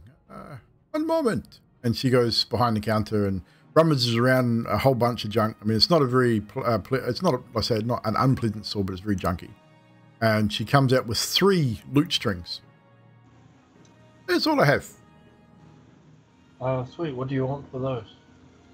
Nothing. They're supposed to have 4. 3 no good. Okay. Emily is going to, from her bag, she's going to pull out the hairbrush that she found in the death house. Oh yes. The bone and silver hairbrush. Mm-hmm. Says, what would you give me for this? Oh, that's very pretty. 20 gold. Okay, how about this? Give me 16 for it, just because of the strings you gave me. Are you sure? Happy to pay 20. I don't know, I don't like getting stuff for free, so... It's okay, dear. You're fine. Here. And she passes you over 20 gold. Just take it. It's fine. Okay. She smiles and she curtsies. That's all Emilia needed? I think so. I don't think I had anything else. Okay, cool. So back over to the stockyard group. Head over to the stockyard. What you find is it's a large stockyard with several locked sheds along its periphery. It lies adjacent with next to quite a large warehouse. Wooden sign above the front gate reads Arasek Stockyard, ARASEK. Parked to the south of the stockyard is a sturdy but old wagon. Paint's peeling off. It's got it looks pretty crappy, but it is indeed a wagon, and would seat around 5, maybe 6 people. Probably get 7 in there to squeeze. This looks like to be the place, Mr. Stib. Shall we check out what they've got? Yeah, let's see. So and I'm looking at the card out front thinking, shit, I hope that's not the only one. as you approach and walk through the gate, you find a middle-aged gentleman. He's not tall, short, stocky, bit of round belly, greying stubble, sort of wavy-ish greying hair, little glasses on his eyes. He sort of looks up and says, "Hey, can I help you?" Why, hello. Me and my friends are looking for a reasonable quality cart. We'd like to purchase something that seats around 6 people. Hey, we got one of those out front. That's all we have. Oh, I thought it's like, that's like the show model, and you've got like the Well, ones. that's the only one to have. It's the best I got. Oh, well, it seems that you're in luck then, because we want to purchase one. What kind of price will we be looking at for that pile of that wagon at the front? Well, it's been sitting there for a while. No one's ever tried to buy it before. I can't use it to carry turnips and potatoes sometimes. Yes. Make me an offer. I lean over to Scathus and I go, Scathus, what do you think, mate? Fucking gold. Fable, can you upgrade that ride somewhat? Yeah. All right. But I might as well just rebuild one. Yeah. It's got wheels. I mean, it's a good start. Look, it's a Hey, sturdy. what you saying? It's a sturdy beginning. We're just trying to figure out what it's worth. Do you mind if we? Right. Okay. Yeah. Do you mind if we go and just have a closer look at it? Can we Be go my kick the wheel? guest is not going anywhere. Yeah, you're right about that. That's the problem. The thing is, we need it to be able to go somewhere. Oh, it will get you where you need to go. It's well built. Yeah. We'll just have a quick inspect before we offer you some gold. All right. We wander outside and give it a kick, Fibble. Roll investigation at advantage. One of you. What investigation? Investigation, yeah. I'll do. Yeah, you do that, investigations Fibble. then. That's my first one. Oi. 27. 27. Nice. Yeah, so Fibble, like when he said gives it a once over, he's crawling over it, he's crawling under it, crawling through the wheels. He's having a good old look. It's pretty sturdy. It might need a couple of, maybe one or two boards on the one side might need replacing, but the wheels are solid, the wheels are sturdy, the axle's good. The parts that you'd hook up to the horse, I don't know what they're called, but bits that stick out the front, they're all pretty solid. It looks not too bad. It's definitely usable, and it would definitely hold. I said a few minor repairs to make it definitely better, but it's pretty good. Look at Carlos and I go, look, it's decent enough. We can modify it. All right. We can make it better, but just make sure it comes with a saddle. Yeah. That was all the pulling gear. Couple of saddles, pulling gear, things like that. Yeah. We need that stuff. But yeah, it's good enough. We can work with this. Maybe should troop back to the general store and get some paint as well for it. Scathus, what colour do you reckon will go down pretty well? No paint. Just a good oiling. I think that would probably be a better way to go. Just out of curiosity, Scathus, what colour would you have painted it? You'd probably go fucking red. Yep, red. Yeah, you get a nod from Scathus, yeah. All right. Okay, what do you reckon I offer this fella then? 10 gold? I'd start at 25 because it is pretty sturdy. Like it looks like it's just as old as what he is. Okay, maybe which you is still do young, but yeah, it's pretty sturdy. So she'll probably last another, I don't know, 20 years. So yeah. Right, all right, I'll trust you. I roll on and I go, excuse me, good sir. Me and my compadres. Oh, you're back. What? Yeah. What can I do you for? Oh, well, me and my compadres have just looked around said wagon, and we are willing to. Oh, yes, it's a good sturdy wagon. It's for sale. You can buy it if you like. Yes, that's correct. We can, and we're going to, I think. Oh, good. We'd like to offer you 26 gold for it. 26. Oh, and you see him counting on his hands. Like, how about 31 gold? Give me a second. And Carlos holds up two of his pouches with gold, and he holds up another two, and he's sort of balancing them in his hands. He's like, actually, I've got an uneven amount. Yeah, I can do 31. Oh, good. And then from across the way, hang on a minute. Yeah, Mike, wait. And you see a short, very wide-hipped, buxom woman stalking across the yard. Gunter, what are you doing? Oh, these fine gentlemen buying that old cart out the front. 31 gold.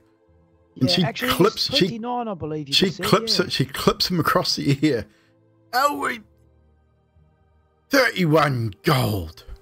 Well, I don't think so, she says. 50 gold, and it is yours.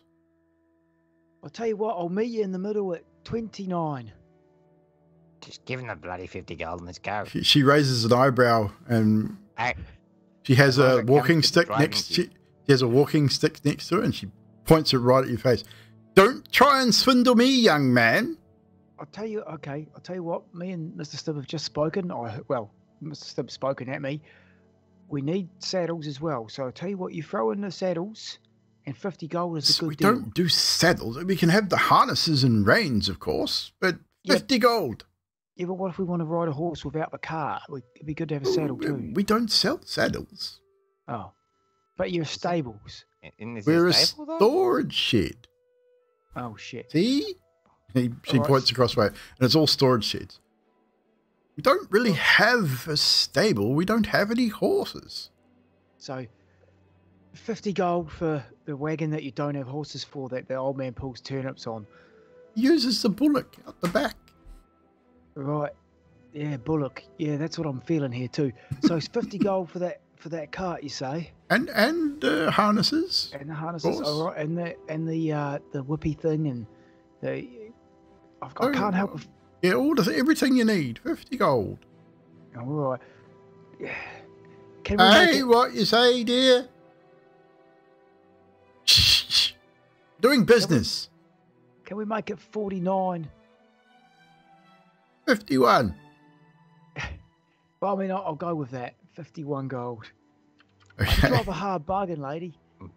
Carlos, why don't you just give her the 50 gold and then give me the 1 gold coin that was unbalanced? Too late. 51 gold. I've already agreed. But next time, remind me. And I hand over 51 gold. And as they're walking away, you watch as she gives the old man another clip around the ear hole, and you hear her muttering away to him. And you now are the proud owners of a rickety old cart and running gears, and no way to pull it. Mr. Stibb, I was really good. Normally, I'm real good at people skills and bartering down. You should have let me go there for a moment. I swear, I could have got it down at least 10. In the long run, I think we actually came out better because, we paid 50 gold for a piece of crap. Being this place, I'm amazed that they said 50 gold in the first place. Yeah, you're probably not wrong. You definitely get the impression that they're not used to buying and selling anything in that place. Look, it comes down to, back where I come from, 50 gold would get you a cart that's just a little bit better than this. So, I think then you got to throw in the 100 gold for the freaking horse that comes with it. Thank God we have an Emilia. Yeah. That means we're going to have to get her come and pick this up too, right? Oh, shit, didn't think of that. I was wondering how you're going to get it back.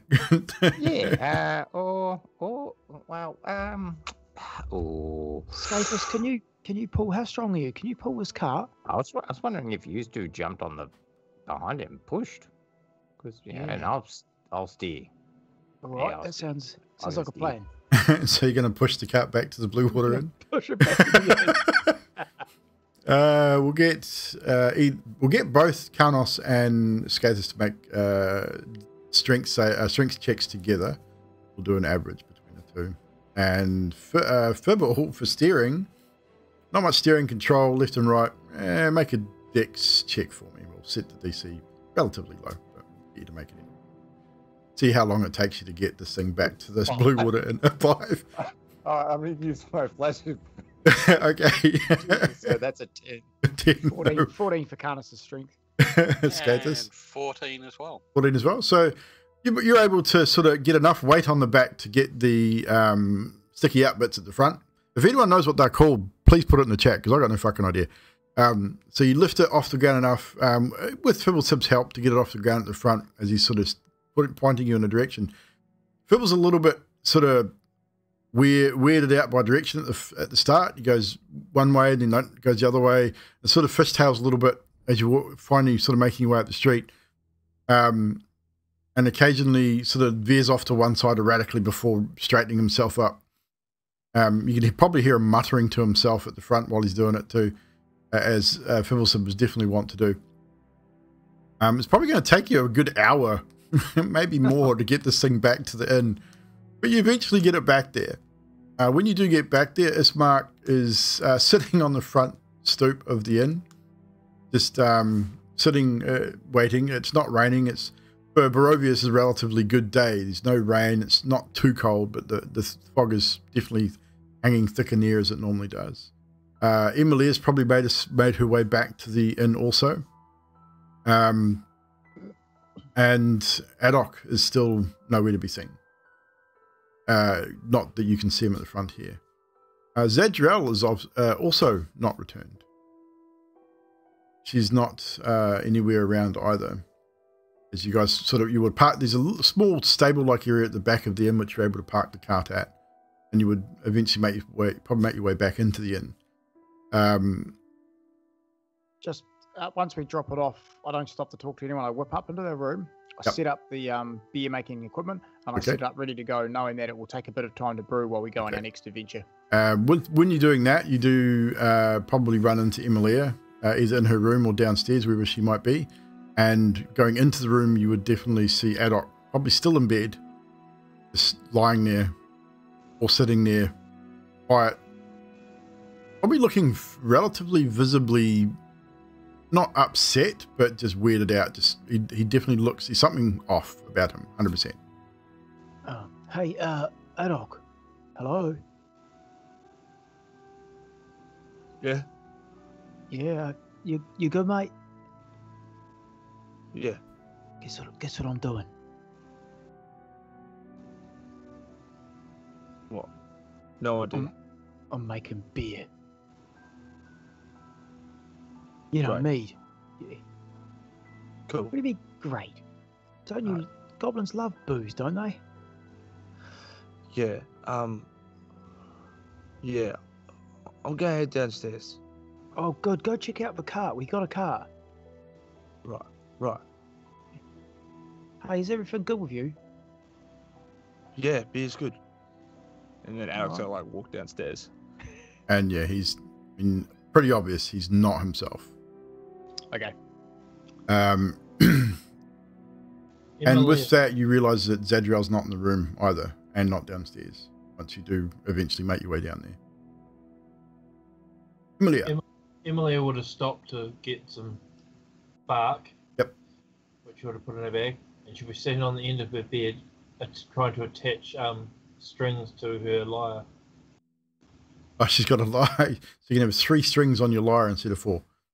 Well, she's going to have 3 strings on her lyre, and the 4th string is going to look awfully like a piece of long red hair. Well done. Just make a quick dexterity check for me. So D20 plus your dexterity. You will be at -2 because it is daytime. 10. Possibly serviceable.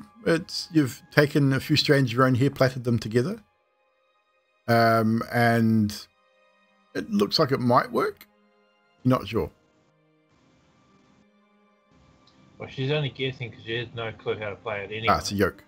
Thank you, Nutty. So, yeah, that's what she'll be doing. So, yep. So with that, so if doors, is her door open or closed? Her door's open, but she wouldn't have noticed anyone pass by. It's more for whether Karnos would stop on his way in or out. Yeah. He was kind of concentrating on getting that beer rolling. He didn't really take much notice of who was in and out of the room other than Adok, I don't think. And what about on the way out as you head back down? Oh, once I'm done, yeah, I'll poke my eyes in and say, hey, we've got a cart and we're getting ready to go with Ismark if you're good to roll. Oh, yeah, I'm good. I'll just put my armor on and... I'll see you down there. Fully. The blood's all good, eh? Oh, perfect, thank you. Sweet, yeah. Don't let that get into the wrong hands. My blood is very potent. And I carry on. Well, that's syphilis. No syphilis, but I imagine it's got a lot of alcohol in it'd be definitely have an alcoholic taste to it, I would imagine. So, with that, we're going to briefly switch over to Zadriel. So, Zadriel, whereabouts are you in town at this point? Probably about an hour after, maybe an hour and a half after you left the inn. Which direction were you walking? North, east, or west? Those are your three options. West. So you would know this part of town that's back towards where the church is. And in that direction from Vallaki is Winery, the tower that you guys blew up. And you have a map, so you're able to look on your map and see roughly where things are located in Barovia.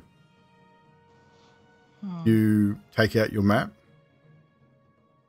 look at it, you set a destination. I am going to try and find the camp we started at. Okay. So you know that you're going to have to, if you want to find where you started in this land, you know, you're going to, if you leave from this particular gate, you're going to have to probably walk through the forest back to the east. You got a map. You're pretty sure you can find it. I exit out the gate and go. You stopping at the gate, you look back towards the township of Vallaki. Probably thoughts of your companions come to your mind, but more prevailing matters into your thoughts. And you exit Vallaki.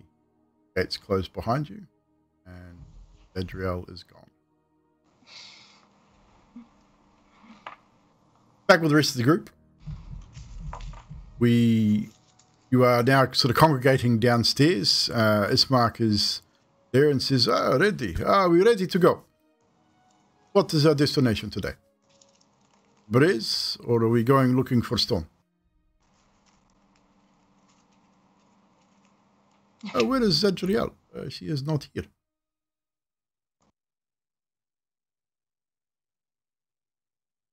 Anybody?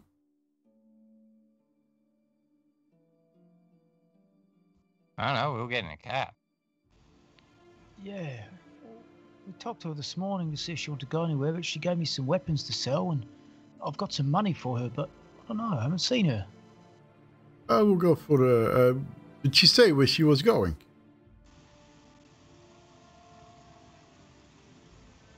We can wait for her if you wish. She might be back soon, I guess. Yeah, I don't know where she went. Like, we wait. Say anything. We wait send for her her. a message. Is anyone able to send a message? That's a good point. Is anyone able to send her a message? I cannot. I do not know spells. I am fighter. That's an adult thing. Yes. Sorry, I could give it a shot. Doesn't well. Doc, are you okay? You seem different. No, I'm fine. Which way did she go? Does anyone know? Well, no. Thought you might have seen her. Me? No. No. Sorry. Is anyone? Maybe we should ask around. Maybe that's what we should. Maybe someone's seen her. You know what? I'll be back. Alex, I'll turn around and walk in and go to Erwin. You guys are in the inn. Oh, okay. We're not outside of the cart. Oh. Okay. Well, yeah, he's gonna walk up to Erwin. Good morning. Are you ready to for the next adventure? Need breakfast? Drink? No. Sorry. Have you seen Zadriel? Not since this morning. Not since this morning. You were left early this morning to do whatever it is you do. but I have not seen her since then. Sorry. Would your friends might be able to tell us where she went? It's possible. Moment, and he sort of looks up. Him sort of make a gesture with his hand, and a raven flies down from the ceiling out through the kitchen and probably out through a rear door. Give her a little time. See what happens when she comes back. Yeah, right. How much is it for everyone else to have something to eat or some food or whatever? It is on house. You have helped us retrieve a seed for winery. We still have the third one to find, from my understanding. But you look like you are ready to go. So, it's on the house.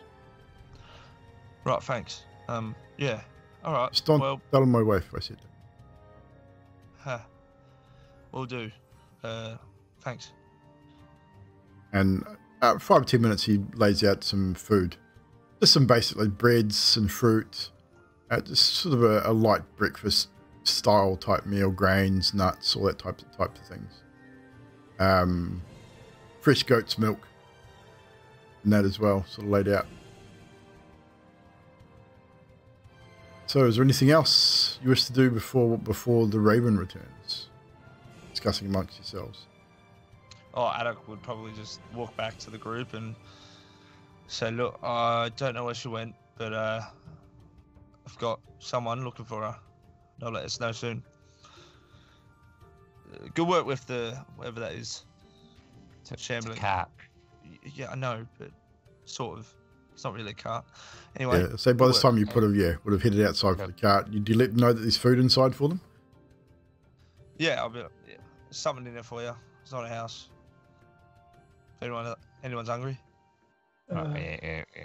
Oh, could he? No, but see, have you seen a better looking cart in this land before? Got a fair point. No.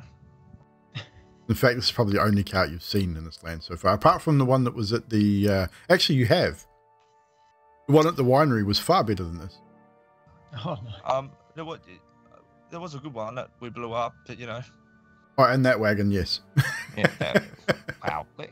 Beside that one, and the other one, and probably 14 others that we've seen in this place. I mean, look, it's ours.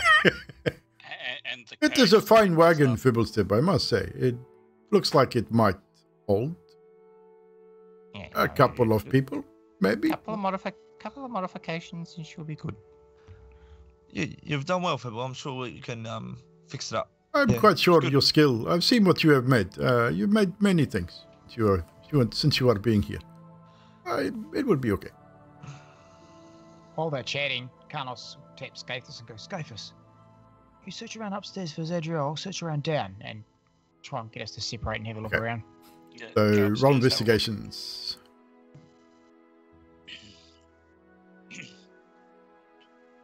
15. 15? You search around the room. It looks like, unless Zadriel left anything behind. Zadriel, are you still there? Did you leave anything behind in the room, or did you take everything?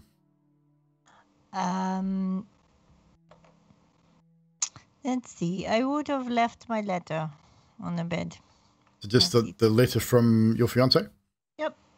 So, Scathus, with a 15, you would definitely find it. It's obviously not been hidden. You search around the room, and then you sort of walk past your bed, and you spy the piece of paper, a piece of parchment on the bed, and pick it up. But the seal on it's broken, so it's not like it's been set there privately. You read it. Yes. Okay, you read it. It's a letter from what looks to be someone close to Zadriel. You return back downstairs with it. Yeah. Carlos, as you sort of search around the outside of the inn, sort of you walk down the street a little way, sort of in all directions. You take a bit of time, sort of looking to see if you can possibly spy Zadriel anywhere. And No, there's people wandering around as there normally is within Valaki during the day. People are getting up and starting their days, but you can't seem to spy her anywhere. She's got wings, so I look to the sky. Nothing in the sky. The occasional raven flies through other birds, but that's about it. Okay, I head back to the group. As you rejoin each other, Skathis, you rejoin the group. Do you tell them what you have found? I hand the letter to Karnos. This is what I found. Okay, where was this? On her bed. Have a quick scan of it. Do we have a copy of the letter, or does Zadriel want to tell us what it says? Does Zadriel want to explain what it says? It's just a letter from a man named Falcon who wanted me to come back because I left the engagement to pursue being a paladin. And you have seen it before, I think, because last episode I showed you and Emilia, maybe?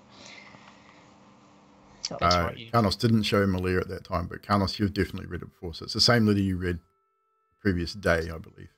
Oh, sweet, cool. Yeah, Karnos goes, this isn't good, I think. Mr. Stubb, she has been pulled at said heartstrings. Do you show Fibblesib the letter? Yeah, I hand it to him. Has Fibble seen the letter before? No, he was too busy, I think. I mean, I'm talking previously before you came to Barovia. Did Zadriel confide in him before about it?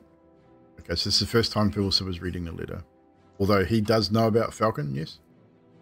Yes. It seems this fellow in the letter, Mr. Stubb, is maybe her betrothed? Yeah, it was her fiancé. She's trying to get out of here on her own, I have a feeling. Unfortunately, I don't think she's going to have much luck, and that means she is on her own, if I am thinking what she's up to. Yep, it sounds like it. Once again, she's doing something rash. Does Adok hear this? You would all probably hear it. Yeah, you're all together, so. Trying to be grouped up, I suppose, yeah. Adok's going to turn to everyone, and with serious concern on his face, he's just going to say, we need to find her now, or she is going to be dead. Yes, I think you are right. A hero's mission. No, we need to go now. Emilia, you need to shift into a horse. We need to leave now. I believe Adok may be right. If she has left on her own, she is vulnerable. Strahd will know this, and he will find her. Question is well, where would she go? Would she maybe? I don't know. I mean, you know her. I mean, how did you guys come to be here? You know her better than me. Where would she go? What would she do? Oh, Adok, what a shape were her boots? You can track him. But no, they don't make a sound. I can't do that. Look, clearly someone must have seen it. Some guards or something. You, Skathis, you go ask the guards if they've seen her. I'm gonna go back to Erwin and tell him to hurry the fuck up. And Alec's got to run back into the. Before you even get a chance to go back in, Erwin comes outside. He comes out through the rear of the inn, and simply says, "Raven, say she leaves city. He's gone. Which way? West. West. Emilia, can you turn into a horse now? I can turn into a horse, but if we want to catch her quickly, do you want me to turn into something that can fly? No. We need to get to her. Yeah, so the horse will pull the cart, which means we'll all get there faster anyway. Yeah. Okay, sweet as. What's your name when you're a horse? Still Emilia. Okay. Yeah. Giddy up, Emilia, horse. Everyone jump in the cart. Let's go get Zadriel. This is crap. We can't let her do this. The problem is we can't actually communicate with her because only Z could talk with animals. I can do that. I can understand. Cool. I can understand common. You just have to point to when I'm in animal form. I can understand common. You just have to tell me what to do. I just Well, Yeah, no. See, we can talk to you, but you can't talk back to us. That's what I'm trying to get at. Yeah. If Adok can do that, Adok, that's amazing. I didn't realise how skilled you were. But we are digressing. Let's get in. Let's go. Just a question. It was a riding horse or a war horse. Which one would be able to pull a cart? I think you are able to wild shape into a draft horse also, which would be best for. Okay, down the list. Yeah, it'll be in your list somewhere. But either horse, they're all about the same stats, so it really doesn't matter.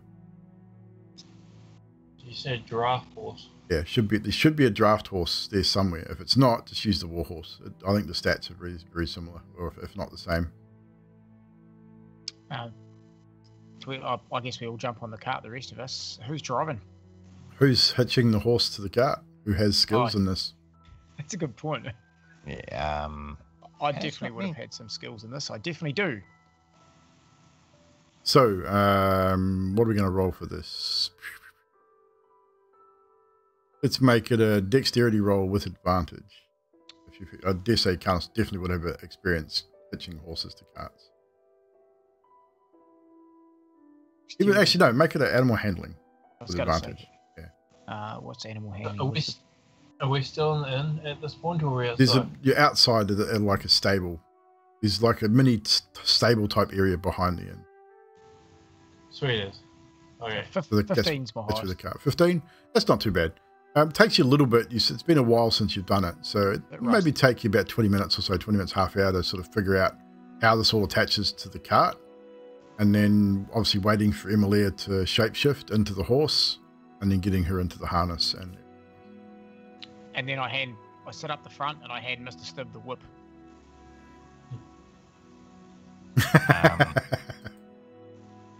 Why am I holding the whip? Oh, you were steering it earlier. I figured you got practice, so I think what you do is you whip the horse, they go, and then you just have to steer her. We just say, "Hey, Emilia, time to go," and she'll probably start moving anyway. I don't think we need to use the whip. Emilia's smart enough to do this shit on her own. Yeah, but didn't you just want to whip her once? Emilia can understand you. Horse. Emilia says to you in horse, if you whip me of that, it's going up your ass. See, you can see her head going up. You can see her head going up and down. She's going, and just quite. It's a really stern. I think that means whipper. Okay. Yeah, I hand the whip to Scathus and go, "Whip her then. She can whip your ass." I hand the whip to Carlos. Whilst this is going on, Adok is just going to send a message to Emilia and just go, "We need to go. We don't have time to waste." And Carlos will crack the whip in the ear as he's doing that message, I guess unknowingly. But I'm going to not hit Emilia, but just crack it in the ear. Emilia's going to start moving, whether you're in the cart or not. We're all in there. Right, so with that, Emilia starts moving towards the western gate. What's the movement speed of the horse? Should be 40. So it's a little slower than the elk, but definitely faster than most of you can move. Except for Scathus, who can actually move faster than a horse, although if the horse goes at a trot or a gallop, would if at a trot would be 60 feet, at a gallop would be 80. So we'd say... We're going to wear it probably at a trot, right, guys? I'd say a trot, which gives her 60 feet, which would keep her moving relatively solid. I think it'd be a walk until we got outside. Outside town. You don't want to do it in town. Yeah. Cool. So you get to the western gates, you talk to the guards, they let you out. I need everyone, except for Emilia, to make a perception roll as you start heading along the road to the west, watching out for possible sightings of your companion Zadriel.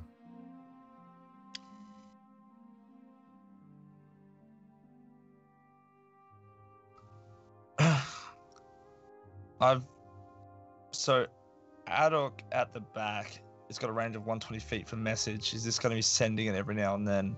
Just trying to contact Zadriel. I would say it's 120 feet. Time frame here. I would say that you've seen the message every so often. Is it a cantrip? It's a cantrip. Okay, so yeah, you'd send it every now and again. Even if she does get the message, you get no reply. So you're not sure whether she's in range or not. Yeah. So investigation checks, guys. Which gate did we go out? Western gate. East. Was this the gate we came in through? Yes. That was the Is it gate that you were possible told she's she trying to left. go to the Vistini people? Vistini. Yeah, Vistani. she was talking- Stani. yeah, those sausage people. Well, if we think about why would she want to head west? Someone got a map. Zadriel was the only one that had a map. Actually, no, Carlos had a map too. Yeah, Carlos has the map. Yep. Okay, I've got a compass. All right. So, and I'll get the map out while we're clopping So along. history check, Adok, to see if you can remember where the Vistani camp is. You've got, you know, it's south of Valaki, but you 12. 12 with a 12. You do recall it's definitely south. You recall it's probably maybe about an hour or so. You got to cross over the river. Basically, look at the map. You know where Berez is. You've got to cross over the river, hit the crossroads. At the crossroads, turn on that road south, but then you have to move back across the river into the forest. I mean, you can probably not cross the river and go through the forest that way, but don't think the card will make it through where you currently are. If you look to your south, the forest is quite thick. Crossing over the river, however, these sort of memories coming back, that the forest is thinner. Does mean a river crossing with the cart, which might be a little difficult, but you think you might be able to do it. You do need to travel south, but you can only do that after you cross the river. But the question is she trying to get to the place where we came in, or is she trying to get to the place where she thinks they are? Fortunately, you just something you want to and cannot know. And also, wasn't the place that we came in through the big trippy gates that shut behind us? Yeah, man, you're right. We have to, she can't have gotten far, right? When was the last time someone saw her? This morning before we went shopping. Yeah, Oh, yeah, by the way, I pull out 2 little vials. One's purple and one's blue. And I go, these do something. I have no idea what they do yet. It reminds me of a story I was told when I was a young fella, that if you choose the blue vial, you just go to bed and wake up as normal. If you choose the red vial, everything that you know forever will change. Or is it the other way around? Was it red vial? I can't remember. Either way. This one's purple and the other one's blue, so I don't know what the fuck you're going on about. Oh, right. Well, it just reminded me of a story, that was all. All right, now, cool. Now, so, who wants to try them? Who made them? I mean, now's not really the time. I feel like we should probably focus on finding out what Zadriel's doing, where she's going. I hate to be the bearer of bad news. Well, we're traveling to try to find her at the same time. It's just like. But we've got multiple avenues that we can go towards, right? We can go to Vistani, we can go south. What we need to work out is where she's going, what she's doing. What's that letter say? So what? Because the cart's moving this whole time west, right? Yeah, we're heading towards where we would think the gate is, which is, we're assuming, the way that she would have gone first. Okay. Where else do you think she would have gone, Mr. Well, Adok, either one of you. Where do you think she would have gone if this isn't the way? She's trying to find those gypsy people. If you believe that she's trying to find the Vistani, then Adok's recollection leads you to the south. Okay, so we're going west. Adok, you think south? We need to split up. That's not what I'm saying at all. I'm just saying that if we need to go south, that's where the Vistani is. What I'm saying is, who knows Zadriel best? She said she's been pulled on heartstrings. So let's think about what she might be thinking about right now. She's just left. What would she be doing? Why would she go to the Vistani if she's been pulled on the heartstrings? Try to get them to get her out so she can go back, because I got the feeling that Strahd now knows who her other half is. Yeah. Yeah, and the Vistani would be my only guess of getting out of here because they're the ones who got us in here, right? All right, so we head south. But the gate's what towards west, yeah? But what if she thinks that the gate we came through is the way to come? Well, or which to get one's... home? Come and look at that map again. Yeah, sweet. I'll hold it in front of him. Which one's closest? The Vistani's camp or the west gate? West gate to Vallaki. You've probably the gate leading out of Barovia. I assume so. Yeah, that one. The one that you came in is on the far eastern side of Barovia, so you're looking at a 2 or 3 day journey from where you are get to that. And the Vistani camp is a lot closer than that. Yep, within 3, maybe 5 hours, 3 or 4, 5 hours, with where you need to go. Which way did that bird fella say she was headed? The bird fella said west, right? All he said was that she was seen, more or less saying she was seen at the west gate, leaving the town via the west gate. Maybe we need some more bird fellas to help us out. Look, I feel like Fibbles is on the money. Right. Vistani is very close. It's a lot closer than what the first gate is. So if we go there, it's south. If she's not there, then we've got a couple of days' journey towards the gate. And Either we'll be way, quicker, right? Sorry. Yeah, either way, we should catch her. Eventually, if she Horse doesn't and cart, die. we've got to be faster. So you carry on heading towards the bridge and then heading south towards Vistani. That is your plan? If no one else objects. Yep. So you tell Emilia that you need to continue along this road until you get to the crossroads, where she'll need to veer left towards the south. Adok,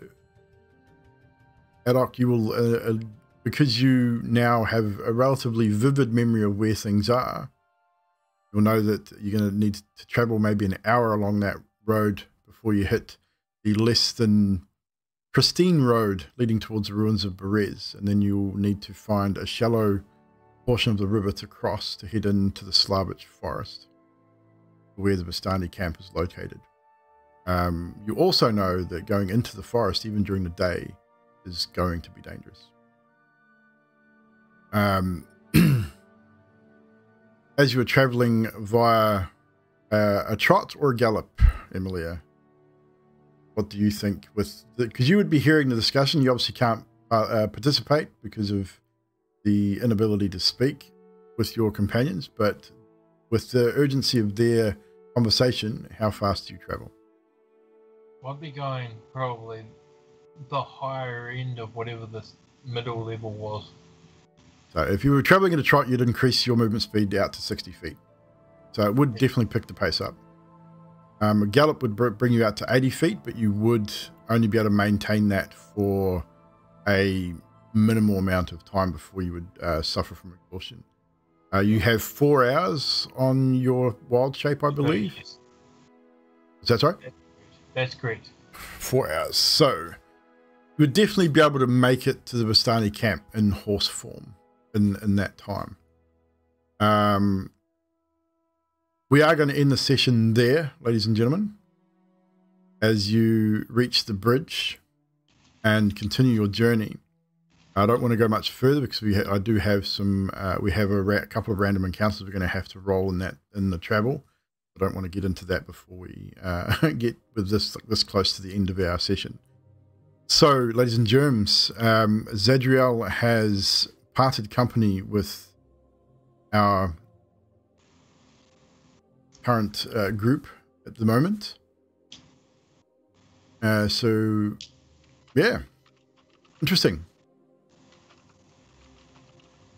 Favorite moments, ladies and gents. Let's get some favorite moments from the cast and the chat, if you so wish. Chat, if you've got a moment that stands out for you, please feel free to put it into the chat. We will read it out. We will start. Emilia at the top. We'll start over there. Emilia, a moment or two from you, please, for this session. Do you want me to speak in English or in horse since I'm teaching? Preferably English. I mean, if you want to speak in horse, it's up to you. I don't think anyone would understand you. The whole Emilia getting laid bit at the start. All of that. It could have gone a different way based on that D6 roll. Unfortunately, you rolled the Nikolai number. Adok saying all humans look the same. Well, to him, they probably do. And Adok's magical tinkering in the blacksmith stuff. Yeah, that was pretty funny. Skatus, a moment or two from you, please. Have to be Adok and the confusing of the bartender. Asking a question before he asks the actual questions. Yeah, wanting to ask 3 questions, but only actually asking 2, ultimately. Yeah. Kind of, sort of. Yeah, I enjoyed that. That was and the tinkering of the bird, nice. It's a very good roll. It's a very good roll on the... I'm interested to see what you're going to do with the damn thing now. Zadriel, a moment or two from you. I like the cart dealership argument between everyone. That was hilarious. I love it. That was mine. That's it for you? Yeah. Adok. I have to second the cart dealership was hilarious. It was really damn good. And then the old man voice was great as well. I'm old. I can do an old man voice. It's easy. I'm also enjoying Fibbles constantly thinking about tinkering and the way that he does that, like with the blacksmith. That was a cool moment for me, where he just came up with a plan. Like, here you go. Here's one that I thought about. I was like, fuck, that's smart. Like smart in character thinking that I could see Fibbles doing. I can imagine that Sadiq has spent a lot of time thinking about these things outside of game as well. What sort of tinkerings he's going to come up with. Makes things funny. Bibblestead, moment or two from you, sir. The car dealership was good. Although you're meant to try to nail them down, not go up. Okay, Baz, whatever you want to do, that's okay. Starting to do a mead, but not actually using honey, which is weird, but okay, that's on slide 2. Beer. But you said mead, so... No, you said mead. You said mead, he said beer. Yeah, fair enough. Having Zadriel just walk off on the group, that was kind of a... What the fuck is she up to now? Yeah, you're not the only one, dude. I didn't expect it. I didn't expect that to happen. So it's something that I did not have any forewarning about. So no, she doesn't like to forewarn people at all. Which is good, because it means now I've got to think about shit. Once again. Another curveball for the DM. Yeah, exactly, which is awesome.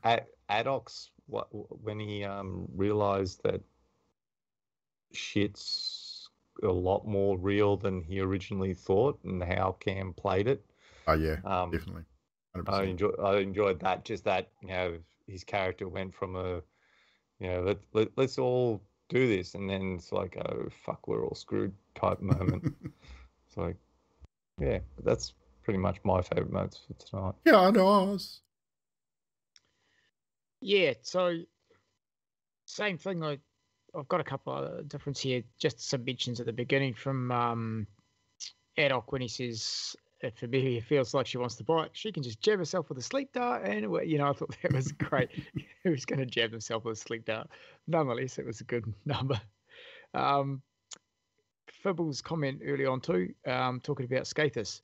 He grew up as a monk. We all know they like little boys. That was classic. Adok's crazy magical stones at the merchants was good, and Fibble's bellow plans. That surprised me as well. So it was actually pretty good. Just reiterating what Fibble had, my two main moments were really Adok's sudden realization and the way Cam played it. It was pretty good.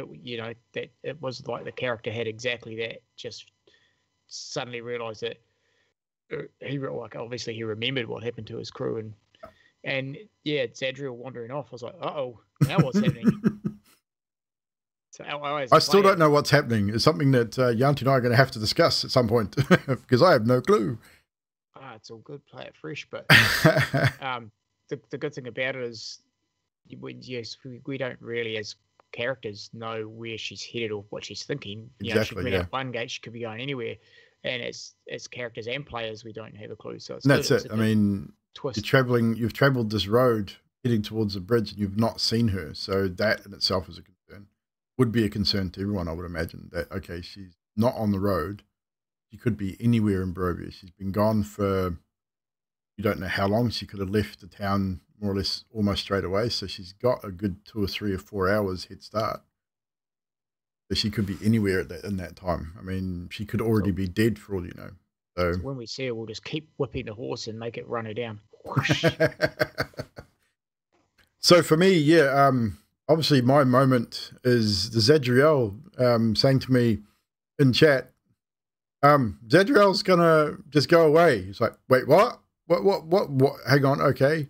When do we want to do this? Tonight? Okay then. we will figure that out. Not a problem. So yeah, and obviously, yeah, Cam, well done on portraying how Adok would be feeling after coming to the horrific epiphany of who Strahd really is and what he is capable of. That definitely showed in Adok 100%. It came across really well. And yeah, the plans, the bellows, the auto bellows plans, it was very well thought of and did exceptionally well. I think everyone, again, RP was pretty good. Emilia, the searching for Vasily, and whether Emilia comes to a specific realization with what she found or not found at his house, and whether she eventually tells the party about that is up to you, obviously. You know what the funny thing is about that? Yep. When the dude threw a rock at me, I've got 1 hit point. If that hit me, yep, I would have turned into myself and fallen out of the fucking you certainly sky. would have. I didn't think of that at the time either. That's what I was waiting for. I thought, shit, if you fail this deck save, you're gonna return back into Emilia and fall about 35 feet from a second story of the house and fall into an alley between the 2 houses.